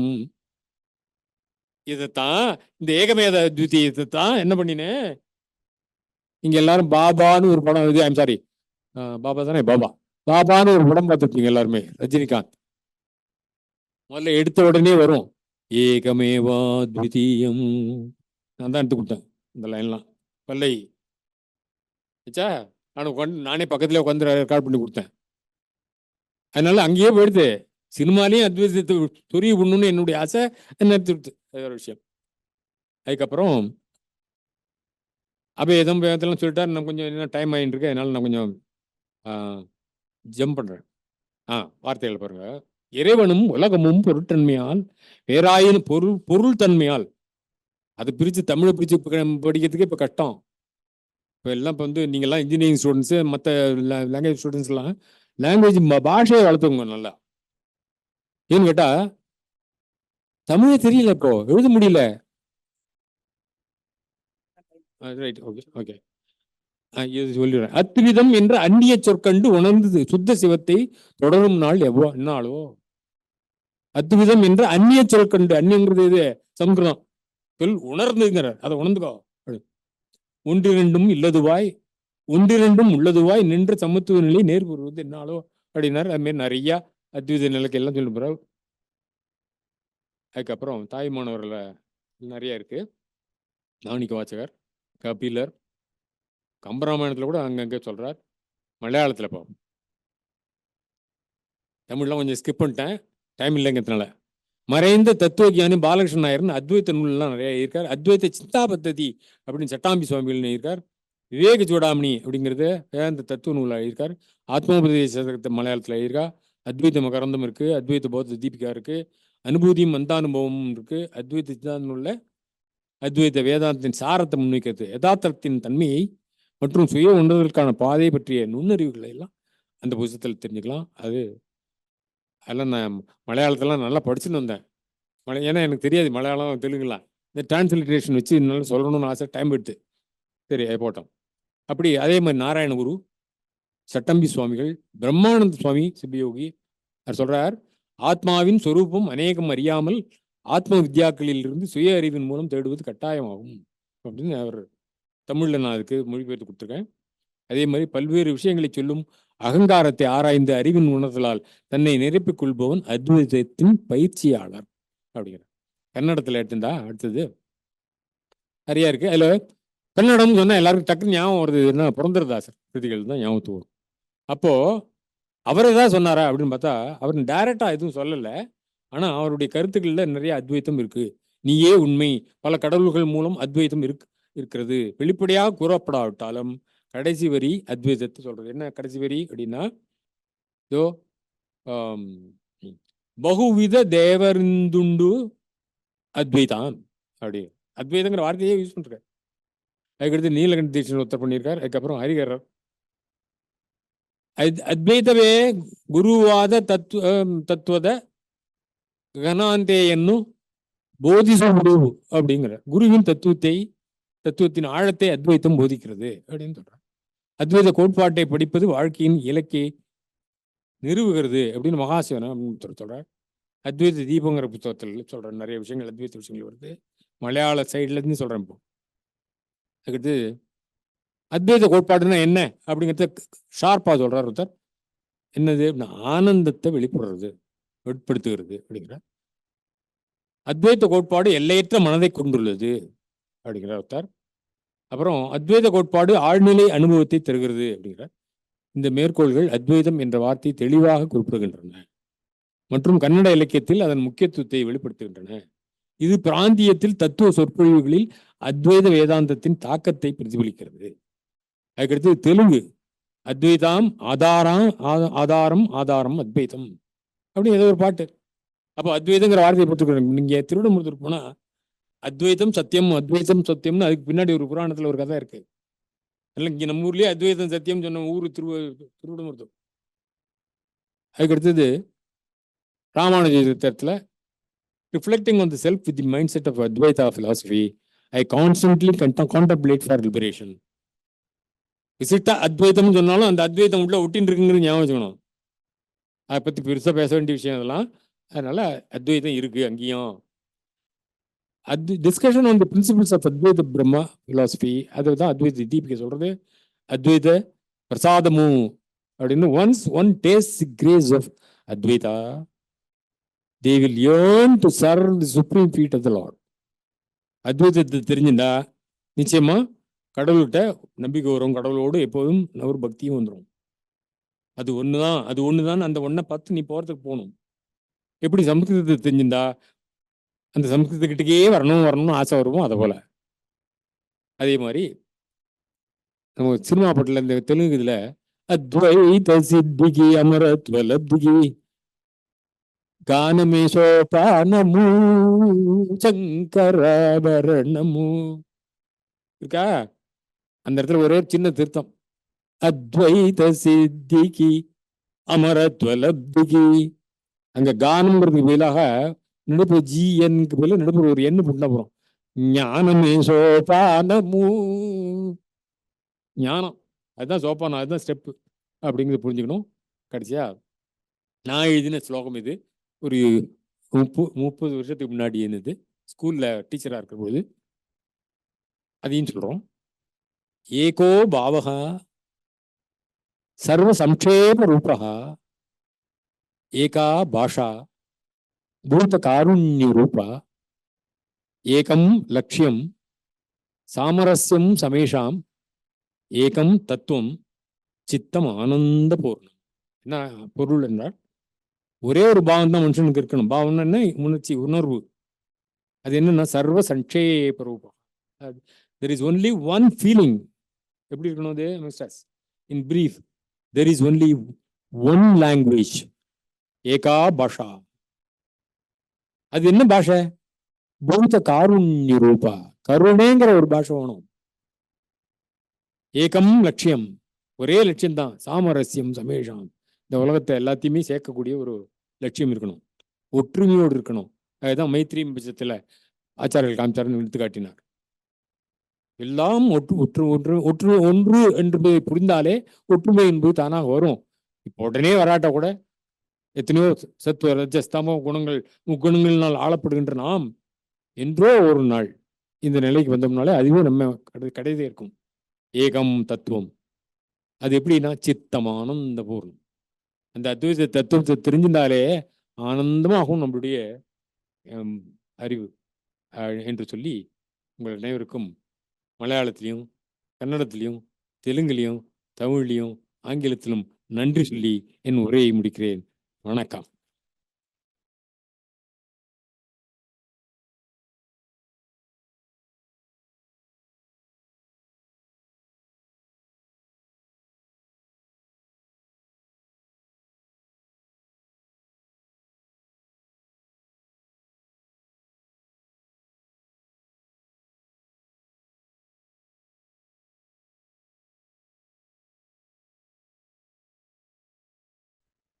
प्रज्ञा वैशाख वेद क्षुभित जल निधेर वेदनाम्नोन्तरस्थम भूतान्यालोक्यमग्नानि अविरत जनन ग्राह घोरे समुद्रे कारुण्यादुद्धधार अमृतमिदम् अमरैर्दुर्लभम भूतहेतोः यस्तं पूज्याभिपूज्यं परमगुरुममुं पादपातैर्नतोऽस्मि सर्वतंत्र स्वतंत्राय सदात्माद्वैत वेदिने श्रीमते शंकरार्याय वेदांत गुरवे नमः।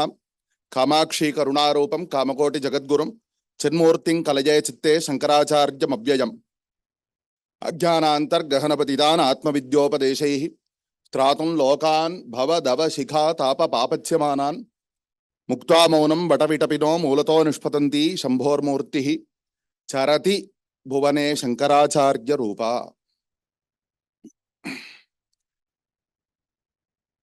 I have been requested to speak in English for, even though this is under the Bharatiya Bhasha Samiti, so I'll speak in Indian English. So I'll take Indian English as an Indian language for the benefit of non-Tamil students also who are present here. I searched the acronym of the university to see whether there is a silent P there. You know what? We have P, silent P as in pseudopodia, silent P as in pneumatic. There is a silent P in Shastra somewhere there because P is for philosophy, right? So today we are speaking about philosophy. This is supposed to be an arts, science, technological research academy, but we are talking about philosophy, and I think that philosophy doesn't deserve to be, just subjugated somewhere under arts, right? So there is a silent P there. I think he can take it up with the BC. Okay. So why I am saying this is because our students are probably wondering, like, they are taking our attendance and we are being required to be present in a lecture on philosophy. 3 lectures. Okay. Why? And well, I would like to say something I put this proposition to you. We are studying arts, science, technology, research, and doing research on all these subjects.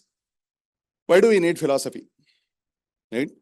Before going to the my main topic of what Sri Shankara Bhagavad did for national integration, I think I have to answer this question, which is probably in many of your minds. Right?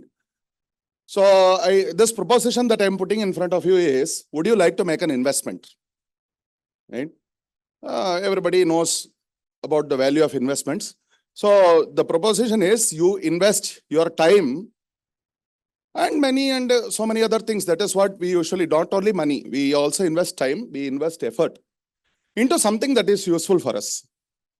So we study today all these subjects, but and by learning all these subjects, we hope to do lots of great things in life, right? But life is not always, may not be always as we expected. So what do you do when you face difficulties in life. What do you do when you face not everything is happy in life? When you are happy, then we all feel nice. But anukula vedaniyam, sukham pratikula vedaniyam, dukkham. It's the definition of sukham and dukkham. So, philosophy is what is not something, as our earlier speakers have rightly said.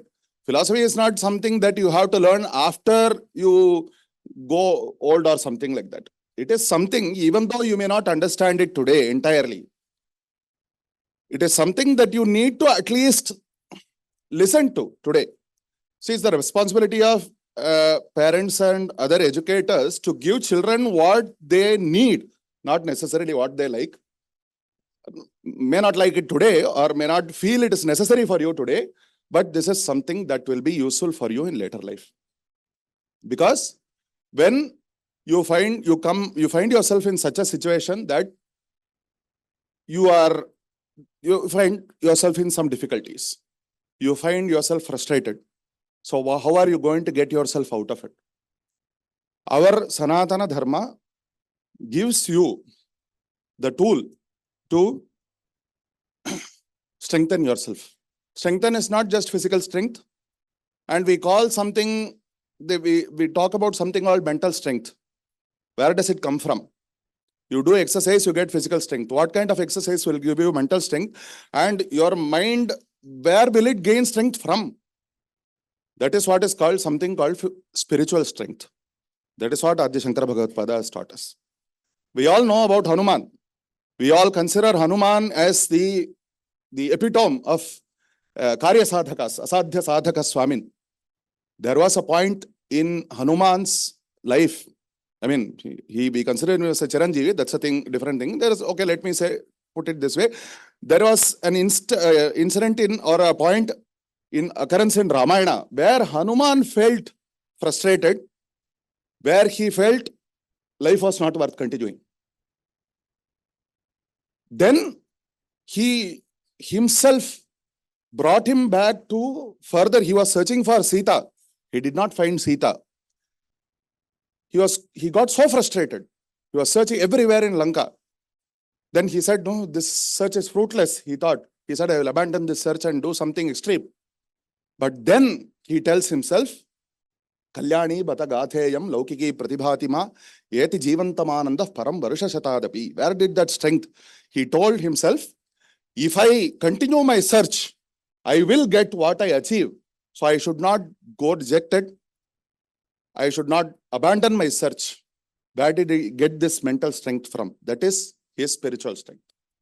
So this is what philosophy, or especially philosophy, is not some abstract subject like where you are discussing middle term, major term, minor term, hetu, sadhya and all that as in Western philosophy. In our Sanatana Dharma, philosophy is part of our kalachara. It is something that is inculcated within us from a very early childhood. All this Avayar, Ati Chodi, Aram Se Virimba, and so many other in all the regional languages of our Bharatiya tradition. We have all these Nitik Granthas that are taught to us, or used to be taught to us at least, in our childhood. We may not be able to understand them. But later on, when we gain experience, as and when we gain experience in life, when we find that life is not all a bed of roses, as they call it in English, then we find the value of philosophy. Okay, so that is why I would like you to invest time in something that will be useful to you by listening to what Sri Shankara Bhagavad-pada has to say. Okay, let me get into my topic. The government official who gave an introduction spoke about Sri Shankara Bhagavad-pada establishing 4 institutions. Okay, then you have 5 and you have 10. You have many institutions all over Bharat established by Sri Shankara Bhagavad-pada. It is part of his effort to perpetuate our Sanatana Dharma, to perpetuate the basic underlying tenet or philosophy of Sanatana Dharma, that is Advaita. Right? So rather than, the lots of historical evidence points to Sri Shankara Bhagavad-pada being incarnate in this, or even if you do not consider him as a Shiva Avatara, he was a great soul who was born 2532 years ago. In fact, this happens to be the 2500th year of his completing his mortal physical journey amongst us. But as he mentioned in the shloka that I chanted in the beginning, Shambhor Murtish Charati Bhuvane. Even today amongst us, we have Shankaracharyas. Not just that particular one person, what he achieved in his life, we still see people who are following the same work that Sri Shankar Bhagavad Pada has initiated, and the work which is of continuing to guide people. Not everybody who is a spiritual seeker. People who are seeking happiness in life, that's all. Not necessarily, you may not identify yourself as a spiritual seeker, but everybody, it is undeniable that everybody is seeking happiness in life. The Guru, the role of the Guru, especially the role of the Jagadguru, is to guide the Jagat, everybody. Not only who are seeking Atmajnanam or what you may call it. Everybody who is seeking happiness, it is the role of the Jagadguru to guide. And in another higher sense, our Bharat is a Jagadguru because it is this Bharat Desha which is showing the philosophy that will give you true peace to the whole Jagat, right? And that is why Sri Shankar Bhagavad Pada Siddhanta is celebrated worldwide as the World's Philosophers' Day. World Philosophers' Day. There are so many philosophers, they say in Western, they say Plato, Aristotle, Kant, and so many, etc., etc., etc. And even in our Bharatiya tradition, we have so many other Siddhanta Kartas. I would not equate Siddhanta Kartas with philosopher. Anyway, for now, let me go ahead. But why Sri Shankar Bhagavad Pada? Because what he said, as our Acharya said earlier, he did not claim to establish any new Siddhanta. He very clearly says, he is saying only what is there in the Upanishads. Itya Upanishadam Darshanam. He doesn't say this is iti mama darshanam. This is what is said in the Upanishads. Iti Brahmavidam Matam. Those who have experienced the Supreme, this is what they say. He said, this is not what I say. He says, Iti Paramarisham Sutram. This is the sutra which is given by the great sages. And that is the hallmark of Sri Shankara Bhagavad Pada. That because he does not seek to establish something that is of his own conception, he is seeking to bring out, as mentioned in the shloka which I chanted at the beginning and what our Acharya said, that whatever is given in the scriptures which is brought out of the tapas of our sages, it is for the hitam, it is for the well-being of our entire Bharat, or not only entire Bharat, the entire world. But the same tattvam needs to be brought out and shown, that's all. It is not being invented or not being newly promulgated or created by Sri Shankara Bhagavad Pada. And that is why Sri Shankara Bhagavad Pada is considered the person whose birthday is celebrated as World's Philosopher's Day. Today people say, okay, it's just, that is his opinion. Sorry. He never said it is his opinion. People who would say they have their own matam and I'm not talking about any other acharyas of our tradition. I'm talking about modern people who presume to speak on par with Sri Shankara Bhagavad Pada. Sorry. If you take the time to read Sri Shankara Bhagavad Pada's philosophical, not only philosophical granthas, all his works, then slowly we start to try to understand the depth of his thinking. If you slowly start deep diving, then you may slowly learn the depth of the ocean. Right? So, that is the kind of integration what Shankara Bhagavad Pada, the integration which was achieved by Sri Shankara Bhagavad Pada is because of the depth of his philosophical thinking. It is because of the vastness of his philosophical thinking. Because the integration is not something which is political integration. Like just a number of people, they want to have a common cause, so they come together and we say we will have a country together. Bharata Desha is not integrated, not just politically. It became, some people say the British came and they integrated Bharat. Sorry. Earlier, there were Chakravartis who ruled over the majority of what we consider today to be Bharat. In the interim, it split up And they came and they did lots of work. I'm not denying that. We don't need to denigrate others. But the integration that is intrinsic within Bharat is our spiritual integration. Because that is what is spiritual integration. Okay, let us define what we are talking about. As sir said, lots of time we chant words without understanding the meaning of the word. What is the integration? What is national integration? What is spiritual integration? What Sri Shankara Bhagavad says in his Bhashya, Asya anartha heto prahanaya atmaikatva vidya pratipattaya sarve vedanta arabhyante. Atma ekatvam. Let me loosely translate it for now as spiritual integration. It has a higher meaning, but for now, let me limit with this. Anartha hetoho prahanaya. As I mentioned earlier, in life, we do come across difficulties, problems, sadness. We have happiness, fine. But if we keep getting overexcited by happiness, then we will lose the mental composure we need to face when things get difficult, right?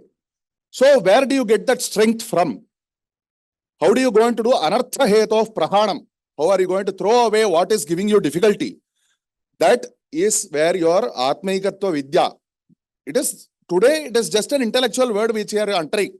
It is not possible for people to immediately go to the level of Sri Sadashiva Brahmendra, who was always in the Sarvatra Sadahamsa Dhyanam, always in the experience of that Atmaikatva Vidya. It is not possible for everybody.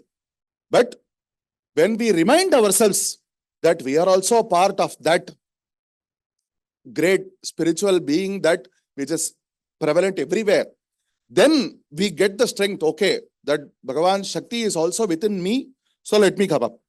So that is the kind of spurti or the confidence that you get from learning our Bharatiya philosophy specifically and especially Sri Shankara Bhagavad-pada's philosophy.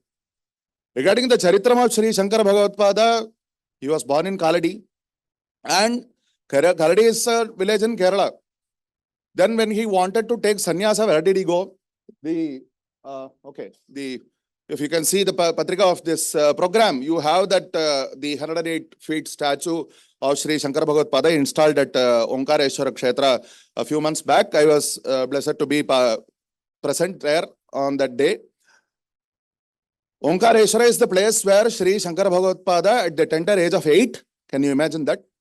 He left worldly life and he entered this life of a sannyasi to become a Jagadguru. Not his intent was not necessary for Jagadgurutva Siddhartham Sannyasa Grahanam Karishye is not the Sankalpa, but that is what he became. Because he renounced everything that he could have had. It is said that he was born in a very wealthy family. He was a only child, born in a very wealthy family. So how much wealth could he have had? But he renounced everything and he became a sannyasi at Omkareshwara Kshetra. That Omkareshwara is the confluence of the center, Bharata, the Hridaya of Bharata. That is why a very appropriate term they gave to that place, Ekatmata Dham, is what the Madhya Pradesh government has done. So we have to be very proud that our state government of our Bharata Desha has had the guts, in fact, to raise a memoriam. It's nothing, in one way, it's not really surprising, but that they actually did it is something that we have to be very proud of. That to place Sri Shankara Bhagavad-pada in what he deserves, right? So that is where Sri Shankara Bhagavad-pada took sannyasa. He stayed there doing Guru Seva, even though he is considered to be an avatar of Bhagavan Sakshat Sarveshwara, but even then, you have to do Guru Seva in order to become a Guru. Right? Then he went to Kashi and he composed all his texts, 3 kinds of texts, because many of us may not be aware of Sri Shankaracharya. I am very, very briefly mentioning so that is how we can understand what kind of work did Sri Shankara Bhagavad-pada do to achieve national integration. Not only national integration, we speak it within the context of national integration. Integration, spiritual integration means whether national or international. I'll be coming to that later also. 3 kinds of texts. First, as our earlier speakers have said, the Bhashya, the original Upanishads, the Vedas are the source of our Sanatana Dharma that we know. And based on that, Bhagavan Sri Krishna has given the Bhagavad Gita Upadesha. And based on that, Badarayana Vyasacharya has composed the sutras. All these three main texts of our core texts of our philosophy, he has composed detailed commentaries upon. Quite technical, not necessarily everybody will be able to read that or understand that. And that is why he composed the second category of texts, because of this inclusiveness. Inclusiveness is a word which is used today in lots of meanings. But Advaita means it has its own gandha of inclusiveness, its own brand of inclusiveness. And may not the word brand may not be so nice, but okay, that I'm not able to immediately think of a better word. Because when, as our earlier speaker said, when you think of everything, when you think of somebody who has given you difficulty, he is also part of our body. Let me not entirely consider him as a shatru or as my enemy. Yada swangam dashadis swadadbhihi. Okay. Because today, unity is hard to come by. We may speak a lot, but how much bheda bhava we are encountering that everybody knows. So, if we have to eschew that, then we have to actually stop simply talking about all these principles and actually start practicing them. Right? So, first we have to understand what is Advaita if we are going to practice Advaita. So, if you are not a technically minded person, how are you supposed to understand this Bhashya Granthas? So, Bhagavad Pada composed what he called Prakarana Granthas, which are simpler texts, which employ lots of drishtantas, examples, and very clearly illustrate the principles of Advaita philosophy. Right? Okay, there are people who are not even interested in that. We have to include them also. They are also part of Sanatana Dharma. Everybody is part of Sanatana Dharma in that way, except those who consider them not part of Sanatana Dharma. Right? So, he composed stotras. These are the three classes of texts normally which we ascribe to Sri Shankara Bhagavad Pada. One is the Bhashyas, the technical works. Second is the Prakaranas, which are the simplified technical works, the core technical works, the simplified technical works. And the third is the Stotras. All I am worried about is, all I care about or all I am interested in is, I want to lead a happy life. For that, I want to praise God. Doing bhakti to God for the sake of doing bhakti is a very great goal. Not everybody is interested in that. Let's be very frank. Right? Artha chaturvidha bhajante mam jana sukritino arjuna. Udara sarve vaite. 4 kinds of bhaktas Bhagavan himself has identified. He knows what kind of people are coming to him. Right? He knows everything. Yeah? He knows not everybody is coming to him for the sake of doing bhakti just because they love him. He knows people who come to him just because they are in difficulties. He knows people who come to him, those are arthas, artha. He knows of people who come to him because they want to get material prosperity in life, artharthi. And then he knows there are people who come to him to get spiritual salvation, jignasu. And there are the fourth kind of bhaktas whom Bhagavan himself says, I really don't know what to say about them. Jnani to atmaiva me matam. Those who have already attained salvation, who attained oneness with Bhagavan, but still they continue to do bhakti for what they are doing bhakti. I don't know. Even Bhagavan himself praises them. Okay. So, we know whether we are doing bhakti for the sake of doing bhakti or whether we are doing bhakti for the sake of getting ourselves out of difficulties. Whether we are doing bhakti for the sake of getting material prosperity, Bhagavan is not rejecting us. Let us remember that. Even though we are going to him only for the sake of getting good marks or getting any material prosperity, Bhagavan says, come to me, no problem. Rather than going to some other unnecessary way of gaining material prosperity, this is a good way of gaining material prosperity. What is wrong with that? Dharma aviruddho bhuteshu kamasmi bharatarashapa. So, for that purpose, Sri Shankara Bhagavad Pada himself, in Subramanya Bhujam, which is a well-known composition of his, he says, Kalatram Suta Bandhu Vargav Pashurva Narovata Nari Griheye Madiyaha, my wife, where he took, just how you said, he took sannyasa at the age of 8. My wife, obviously he didn't compose this for himself. My wife, my children, my relatives, and any other animals which are living in my house. In those days, they used to have Goshala in almost every house, no? So, everybody should be devotees of you, oh Subramanya, is what Shankara Bhagavad Pada says. He definitely did not compose this work for himself, this particular verse for himself. Right? He composed it for us only. Because we are living in a family. We are having wife, husband, children. So what did he compose it for? He wanted us to be able to relate to Bhagavan. To how to praise Bhagavan. How to do stotram to Bhagavan. We don't know. Avahanam najanami visarjanam. It is a very well-known verse. So he taught that, Sri Shankar Bhagavad Pada taught that also to us. He went all over Bharat. How many kshetras he might have visited, we do not know in entirety, but definitely he went to all the 12 Jyotirlinga kshetras, he went to Guruvayur, he went to Anantasayanam, came to Tiruvadai Mardur. So many other in the Tiruvadai Mardur, as mentioned earlier, that Satyam Advaitam, Bhagavan Mahalinga Swami, he gave that pratigya for Sri Shankar Bhagavad Pada. He went to Kashmir, he went to Badri, he went to, it is also said he through his Yoga Shakti, he went to Kailasa Parvata. He had darshan of Sakshat Bhagavan Parvati Parameshwara, and Parvati Parameshwara gave the 5 Sphatika Lingas, and he placed that at Nepal, he placed that at Kedar, he placed one at Chidambaram, he placed one at Tungabhadra Sangama, he placed one at Kanchipuram.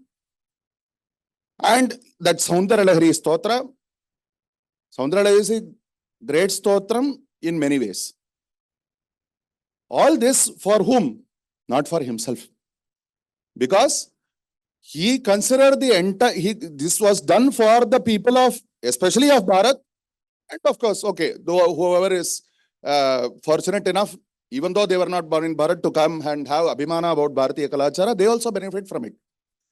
Everywhere, you just consider somebody coming from Kerala, and he is taking sannyasa at Madhya Pradesh, Omkareshwar, he is going to Kashi.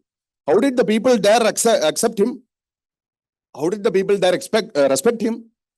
Hey, who are you coming from Kerala to Uttar Pradesh? This kind of partisan manobhava is there today.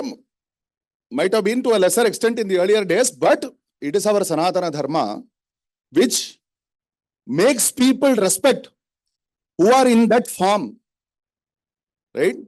A sannyasi is considered to be a moving form of Bhagavan Vishnu. Wherever your Sanatana Dharma is there, Uttaram yat samudrasya himadresh chaiva dakshinam bharishan tad bharatan nama. So, Praga Adarshat Pratyak Kalakavanat, right from there in the Sindhu Nadi Tira in the west to the Brahmaputra in the east, to Kashmir in the north and Kanyakumari in the south, or Bharata Desha, everywhere you go, this Swarupa has respect. That is our Sanatana Dharma. Sri Shankara Bhagavad Pada was not inquired whether he was from Kerala or what. What he is doing, what is his today's Anushtanam, Acharam, whether he practices what he preaches, how he respected everybody, even though it is said that there were lots of Avaidika, those who are following maybe some nonsensical practices, how even though he corrected them out of love towards them to bring them into the Sat Patha, not out of Dvesha. Respect. Bhavadvaitam sada kuryat. Kriyadvaitam nagarihichiti. It is not possible for everybody to follow the same practices. Not possible. Somebody who is let us talk about devotion. Somebody who is interested in Bhagavan Shiva, somebody who is interested in Bhagavan Vishnu. You cannot force somebody to do bhakti to this particular form of God. But respect everybody else. Even though you are interested in particular form of God. That is what Sri Shankara Bhagavad Pada taught. He took people from Kerala. It is said that his Balya, what we call Purvashrama Sahapati, a person, one Chitsukacharya, there might be many acharyas by that name, one person by name Chitsukha, who was a Sahapati, who studied with Sri Shankara Bhagavad Pada in the Gurukulam when Bhagavad Pada was studying. Later on, when Aryamba, the mother of Sri Bhagavad Pada, as I told you earlier, they were a very wealthy family. So Aryamba, at the time of passing in her older age, she sent all the dhana, all the wealth. She liquidated all that. You send it. My son is somewhere. I don't know where he is. He is somewhere in Bharat. Go and find him. He sacrificed his life for the world. And how would the Mata of a Jagadguru, what would her Udara Manobhava be? We consider Rama as great. How would the Manobhava of Kausalya be? Yam palayasi dharman tvam dhrityacha niyamena cha savai raghavashardula dharmastvam abhirakshatu is the word of such a dharmika Mata. The same word. I was going to mention this later on, but let me mention it today. Today, a person from Gujarat, who is the Pradhana Neta of our entire Bharat Desha, he comes to Tamil Nadu, and an elderly gentleman from Tamil Nadu utters this verse, which was composed by Valmiki.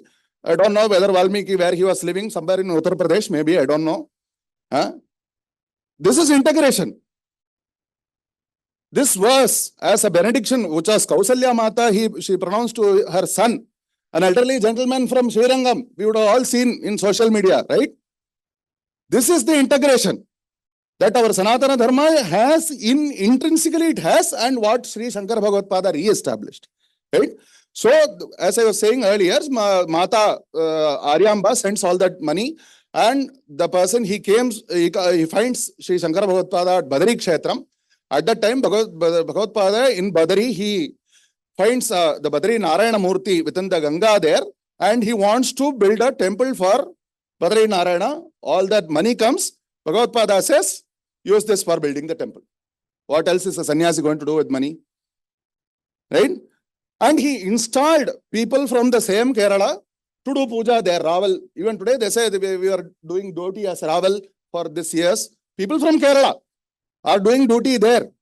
So they can't claim that we are North India people, why you are coming. It is something that is established by Bhagavad-pada. A person with the spiritual authority of Sri Shankar Bhagavad-pada only can do something like that. Nobody can ask any question. It is not that is something that is imposed by force. That respect is coming. What they call about commanding respect rather than demanding respect. That was what Sri Shankara Bhagavad-pada had. People from Maharashtra are appointed for doing puja at Rameshwaram. This is the kind of work that, this is integration. Intentionally, something is done for the purpose of making people, they necessarily to avoid Bheda Bhava. If you have any Bheda Bhava, you can't go and take a prasadam there. But you want to go to have the darshan of that Swami, then you have to take prasada from them. Tirupati, it is the most, the temple with the most highest number of visitors in Bharat. Maybe all over the world, I don't know whether any worship places, even in any other religion or any other country, I don't know. At least definitely in Bharat, in our Sanatana Dharma, Tirupati, the place with the most number of visitors, only next to that is Vaishnavi Devi in Jammu. Oh, okay, fine. Okay, let the statistics come in later on. But Tirupati, Janakarshana Yantram, Dhanakarshana Yantram. What for? Not to any, he established lots of matas. No, he didn't establish Janakarshana in any of these matas. He established Dhanakarshana Yantram at Tirupati. People from all over Bharat coming to have to darsana. How many lakhs or crores, I don't know. Just think how many people are coming there, how many people are having Anna Prasadam daily.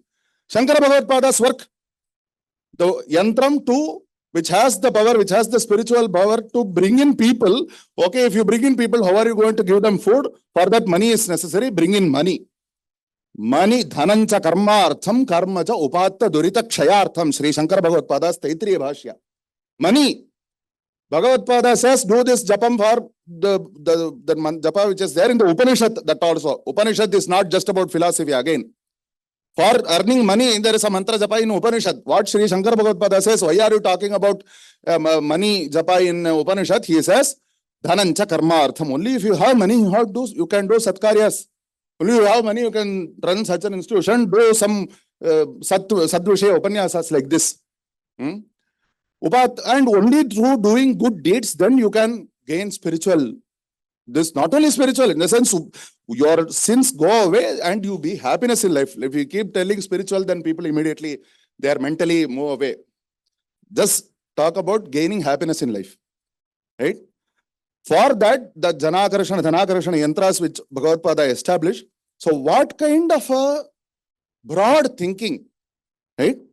So this year, a few months back at Kashi, our Kanchi Shankaracharya Maharaj had observed his Hamare Pujya Gurudev ke Gurudev. I can borrow a phrase from somebody else. Those who know will know from whom I am borrowing. He used to say, one of our senior Advaita scholars, verse from Sri Shankara Bhagavad-pada's Taitriya Upanishad Bhashya again. When talking about the meaning of the word Atma, Yachapnoti yadadate yachati vishayaniha yaschasya santato bhava.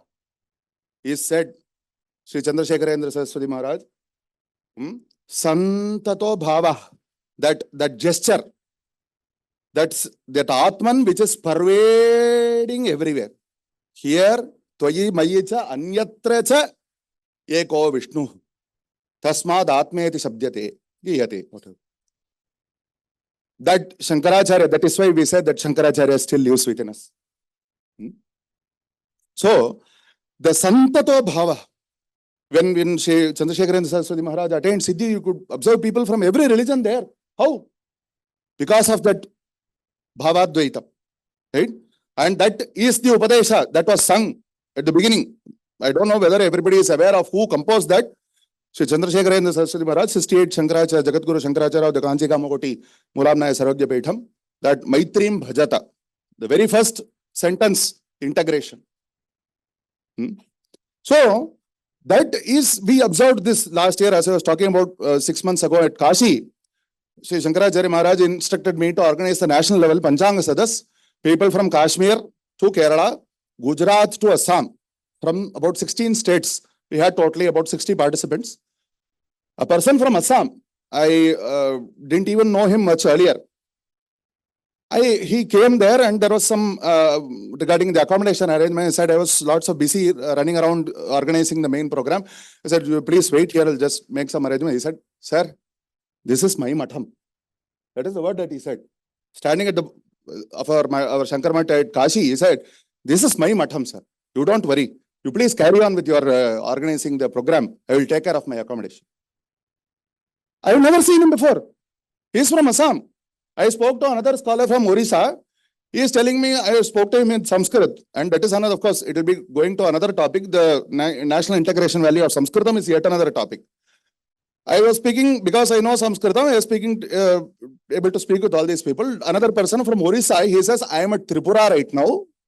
Where? I am at Tripura, Ekalavya campus, Tripura, which is just hardly 150 kilometers going to the next country, Myanmar. And he was not able, the person from Tripura was not able. But my point is, all these people, that person from Assam, he was so happy. He said, you please ask our Jagadguru Shankaracharya to visit Assam also. Where? From where does this come? I have never seen him before. People from all over Bharat, from Kashmir, one elderly Panchanga Karta from 80-year-old person, gentleman from Kashmir had come. From where they are coming? Because of the name of Jagadguru Shankaracharya. Right? Even today, 2500 years later, because today the Acharyas, we still have the Shankaracharyas doing. When I went to Kashmir, back in 2011, our Shankaracharya Maharaj sent us. I'm always in this form only.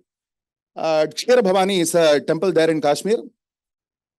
There, here actually in Bangalore, one time when I was going to the railway station, somebody whom I don't know, they look at me and do pranam and went. I don't know who he was. He sees somebody who is a person who is, maybe what he thinks of me, whether he knows I am a Pandit or whatever, I don't know. But he sees this Swarupa and they have, our people have that respect. I'm not talking about myself. I'm talking about our Kalachara. I'm talking about our Sanatana Dharma. When we went to Kshira Bhavani at Kashmir, some person, small 5-year-old, 6-year-old child, Pandit ji ko namaskar karo. Where does this Kalacharam comes from? Whether he knows who am I or what are my qualifications.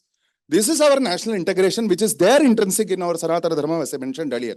A person who is going to Setu, Rameshwaram, even though sometimes because of the weather situation, they don't allow people to go to Dhanushkoti because of the wind and all that.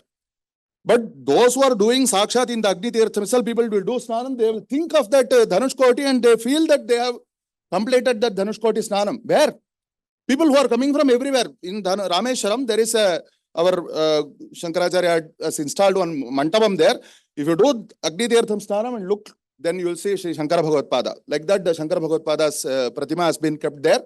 Everybody, people who come from everybody, they will be able to have that Dwadasha Jyotirlinga Darshanam and do Abhishekam of that by their own hands, which is prevalent in North India, but in South India, we know in our temples the tradition is different. But nevertheless, Shankaracharya Maharaj said, people from North India also will be coming here. They are accustomed to that tradition. Let them do this. They want to do all the Jyotirlingam. Who will be able to go? Not everybody will be able to go. Let them do. Let them gain that tripti. This is where that integration is coming from. Right? When you have Tirupati here, then you have Purva Tirupati, Purva Balaji Mandir at Assam. You have Chidambaram here and Uttara Chidambaram at Satara in Maharashtra. You have even Swami Malai here and Delhi, Uttara Swami Malai is there.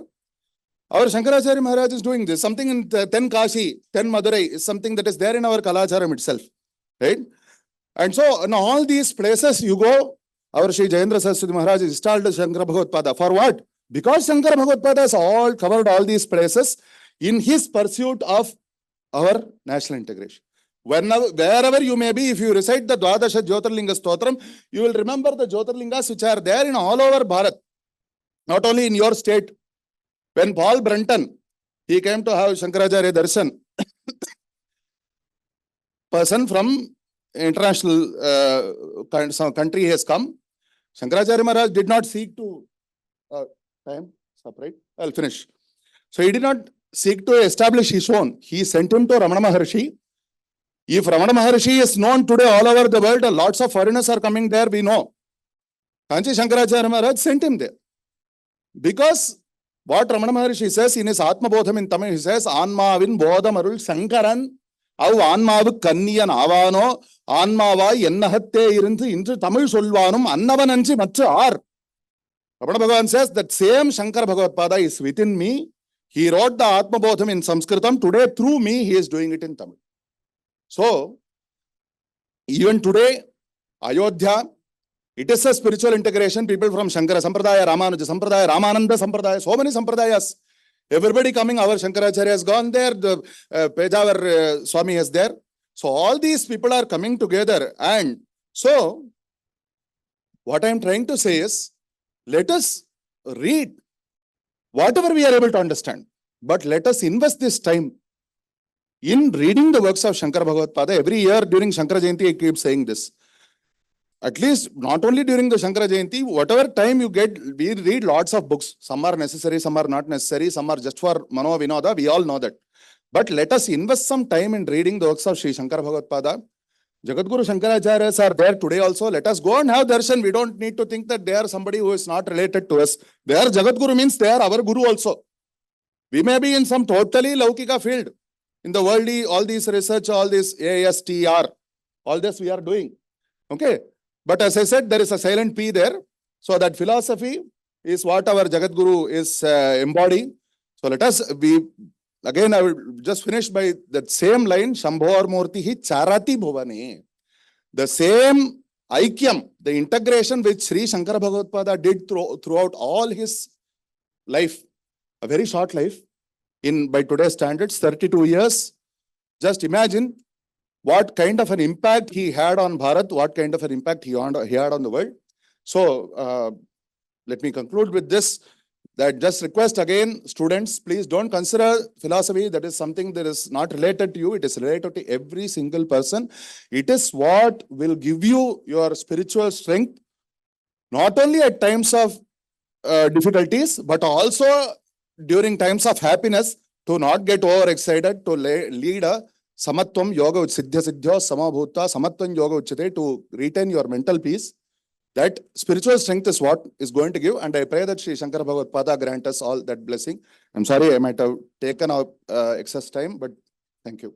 Ramara.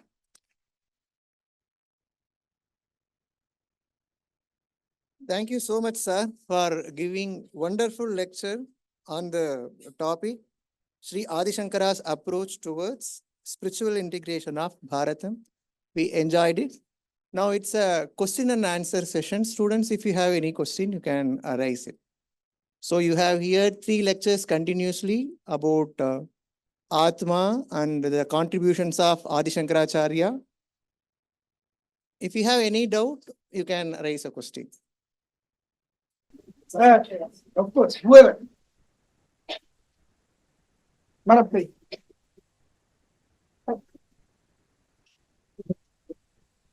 Sir வணக்கம் sir. நான் doctor Lalitha Bala, Tamil துறை கல்வியல் டிபார்ட்மெண்ட்லேருந்து வந்திருக்கேன். ரொம்ப எளிமையாக சொல்லணும் இந்த கேள்வி. எனக்கு சனாதன தர்மம் அப்படின்னு இப்போ சமீபமாக சொல்லிட்டு இருக்கேன். ரொம்ப எளிமையாக ஒரு குழந்தைக்கு சொல்கிற மாதிரி எனக்கு இதை கொஞ்சம் விளக்கமாக சொல்லணும். எளிமையாக சொல்லணும். நன்றி. சனாதனம் அப்படிங்கிற வார்த்தை சமீபமா சொல்லிட்டு இருக்கல, சமீபமா நியூஸ்ல மீடியால பரவிட்டு இருக்கு. இந்த வார்த்தை வெகு காலமா இருக்கிற வார்த்தை தான் சனாதன. அதனால் நம்ம இந்து மதம் அப்படிங்கிறது அந்த வார்த்தை சமீப காலத்திய வார்த்தை, பிற்காலத்திய வார்த்தை. சனாதன ஏஷ தர்ம சனாதனஹான்னு சொல்லி இந்த பேச்செல்லாம் வந்த போது மகாபாரதம் முதலிய நூல்கள்ல இருந்து புராணங்கள்ல இருந்தெல்லாம் வந்து ரெஃபரன்ஸ்லாம் எடுக்கிறச்ச நூற்றுக்கணக்கான ரெஃபரன்ஸ் பாத்தீங்கன்னாக்க, அதாவது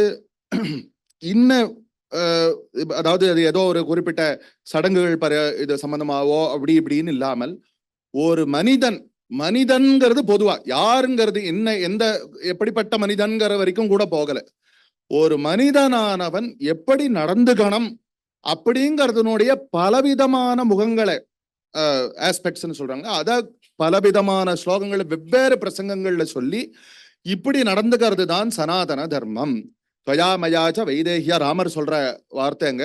துவயா மயாச்ச வைதேகியா லக்ஷ்மணேன சுமித்ரயா பிதுர்நியோகே ஸ்தாதவ்யம் ஏஷ தர்ம சனாதனஹா. லக்ஷ்மணன் யார்கிட்ட சொன்ன வார்த்தை இது? பரதன்ட்டு சொன்ன வார்த்தைன்னு நினைக்கிறேன். பரதன்ட்டு சொன்ன வார்த்தை. பரதன் வந்து இந்த மாதிரி நீங்க தான் ராஜாவா இருக்கணும், நீங்க தான் மூத்த பிள்ளை, நீங்க தான் ராஜாவா இருக்கணும்னு சொல்லிட்டு வந்து கேட்கிறார்.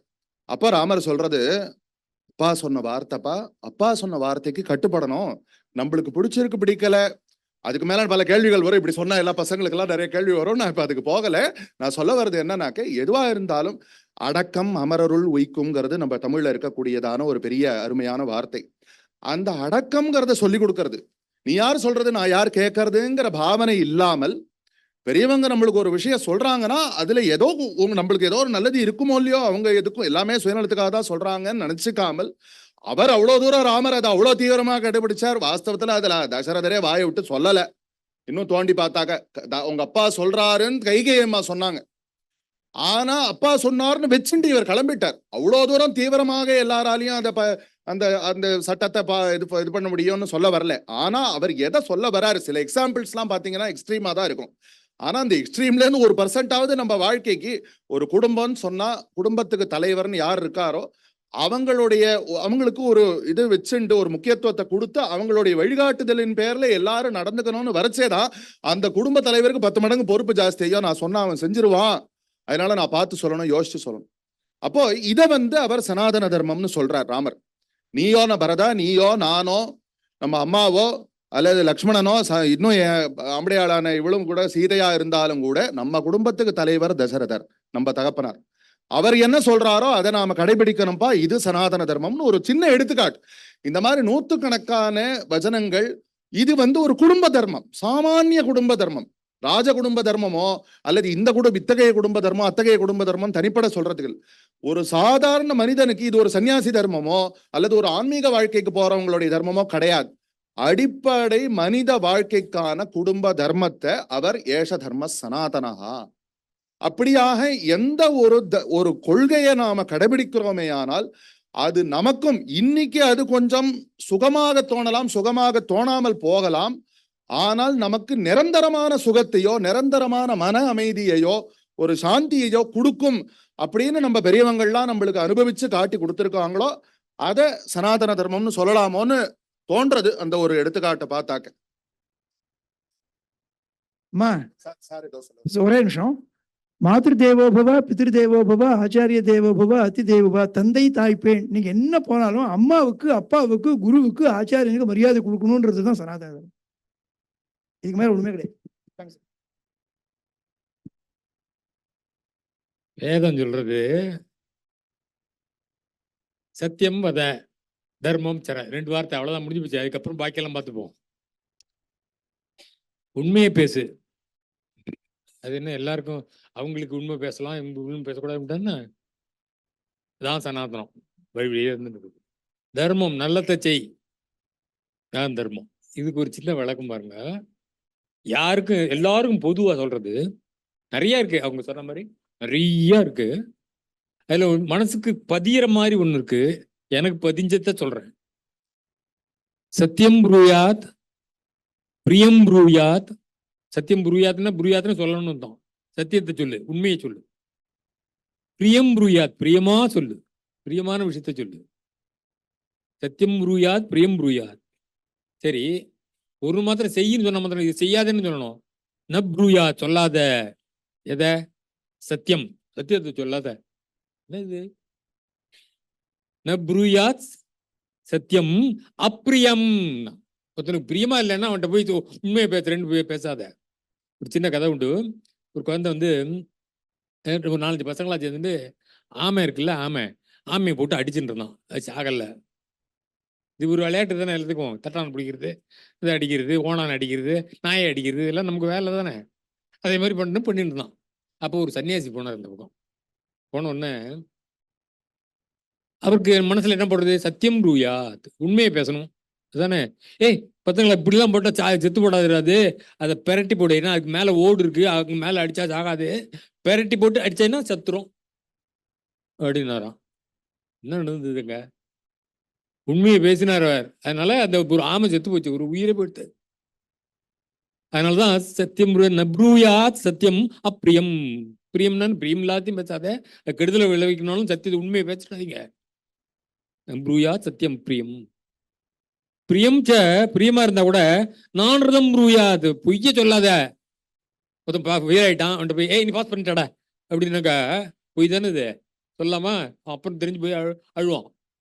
அதனால பிரியம் ச அவனுக்கு பிரியமா இருக்கும் அப்ப சொல்ற போது, நீ பாஸ் பண்ணிட்டேன்னா அப்பாடே அப்படின்ட்டு. பிரியம் ச நான் அன்ருதம் ப்ரூயாது, பொய்ய சொல்லாத, அவனுக்கு பிரியமா இருக்குங்கிறதுனால. எல்லாருக்குமே இது பொதுவா எடுத்துக்கணும் நீங்க. அதனால பிரியம் ச நான்ருதம் ப்ரூயாது ஏஷ தர்ம சனாதனா. இதுதான். Any other questions, students? Okay. So, Nigel, yeah, you can ask. Sir, Sanatana தர்மாவை இந்த லெஜிஸ்லேஷன்ல இன்கார்பரேட் பண்றாங்கன்னு சொல்லிட்டு நிறைய ரூமர்ஸ்லாம் வருது. அதோட பேசிக் ஐடியாலஜி அப்புறம் அதோட பெனிஃபிட்ஸ் பத்தி நீங்க ஏதாவது சொல்றீங்க சார்?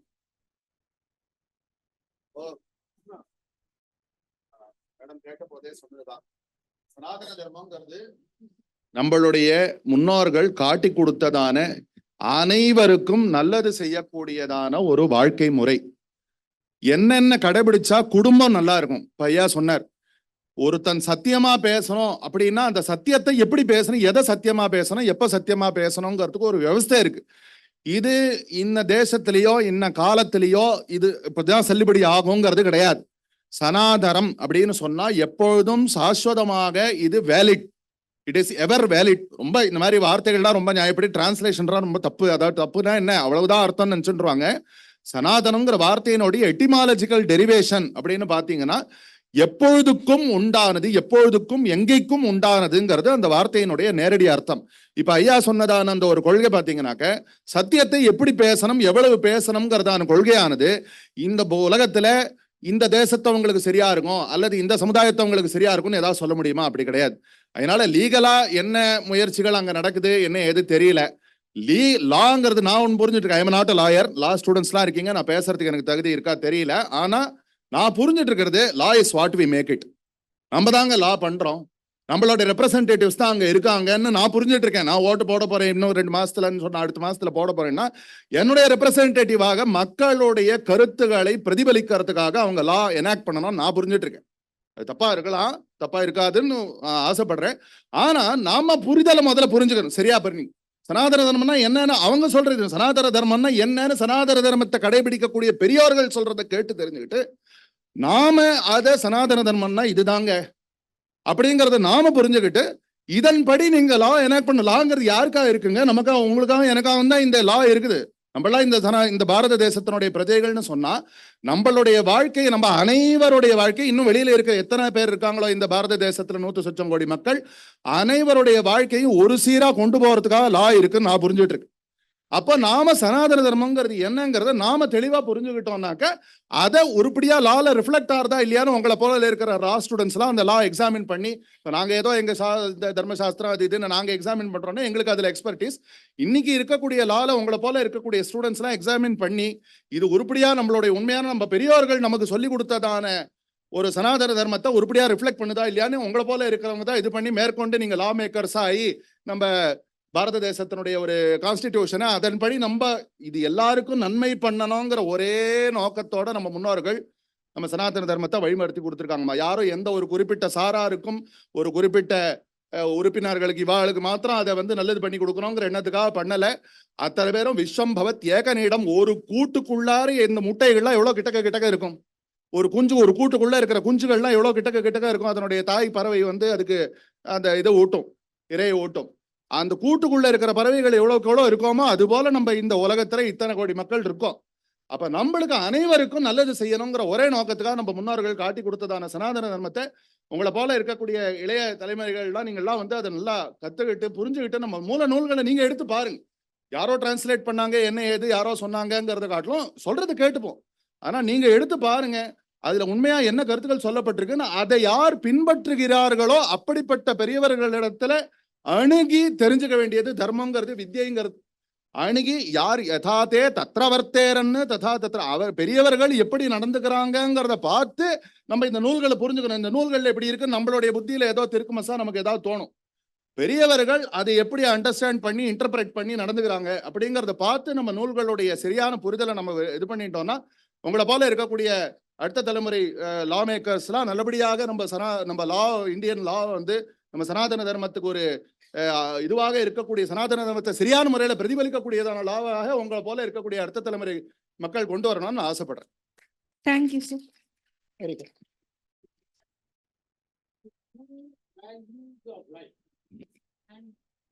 நிகழ்ச்சியின் இறுதியாக முனைவர் தியாகராஜன் அவர்களை நன்றியுரையினவர்கள் அழைக்கிறேன். ஸ்மிருதி புராணானாம் ஆலயம் கருணாலயம் நமாமி பகவத்பாத சங்கரம் லோகசங்கரம். The word Lokashankaram, who brought off wellness for the humanity. So today we learned about the person who spread the humanity among us in the world.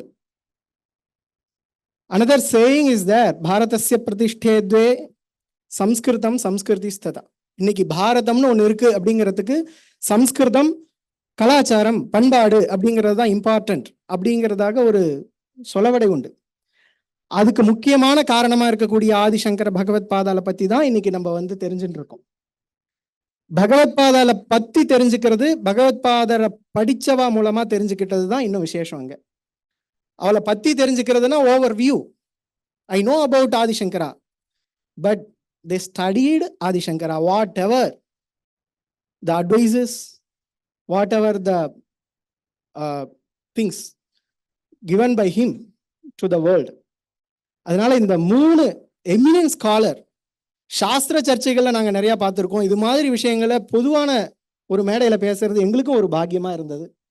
So இப்படிப்பட்ட ஒரு பாக்கியத்தை கொடுத்த இந்த Bharatiya Bhasha Samiti of the ministry of education அவங்களுக்கு மிகப்பெரிய நன்றியும், இது மாதிரி விஷயங்களை நடத்துறதுக்கு உறுதுணையா எப்பொழுதும் இருக்கக்கூடிய நம்மளுடைய சாஸ்திரா நிர்வாகத்தினுடைய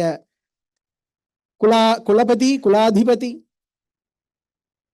சங்காய பிரமுகாக dean planning and development registrar, all the deans, especially the deans of SASHE, SOC, SOL and SOM. We are very grateful for them to send such a wonderful audience for this program.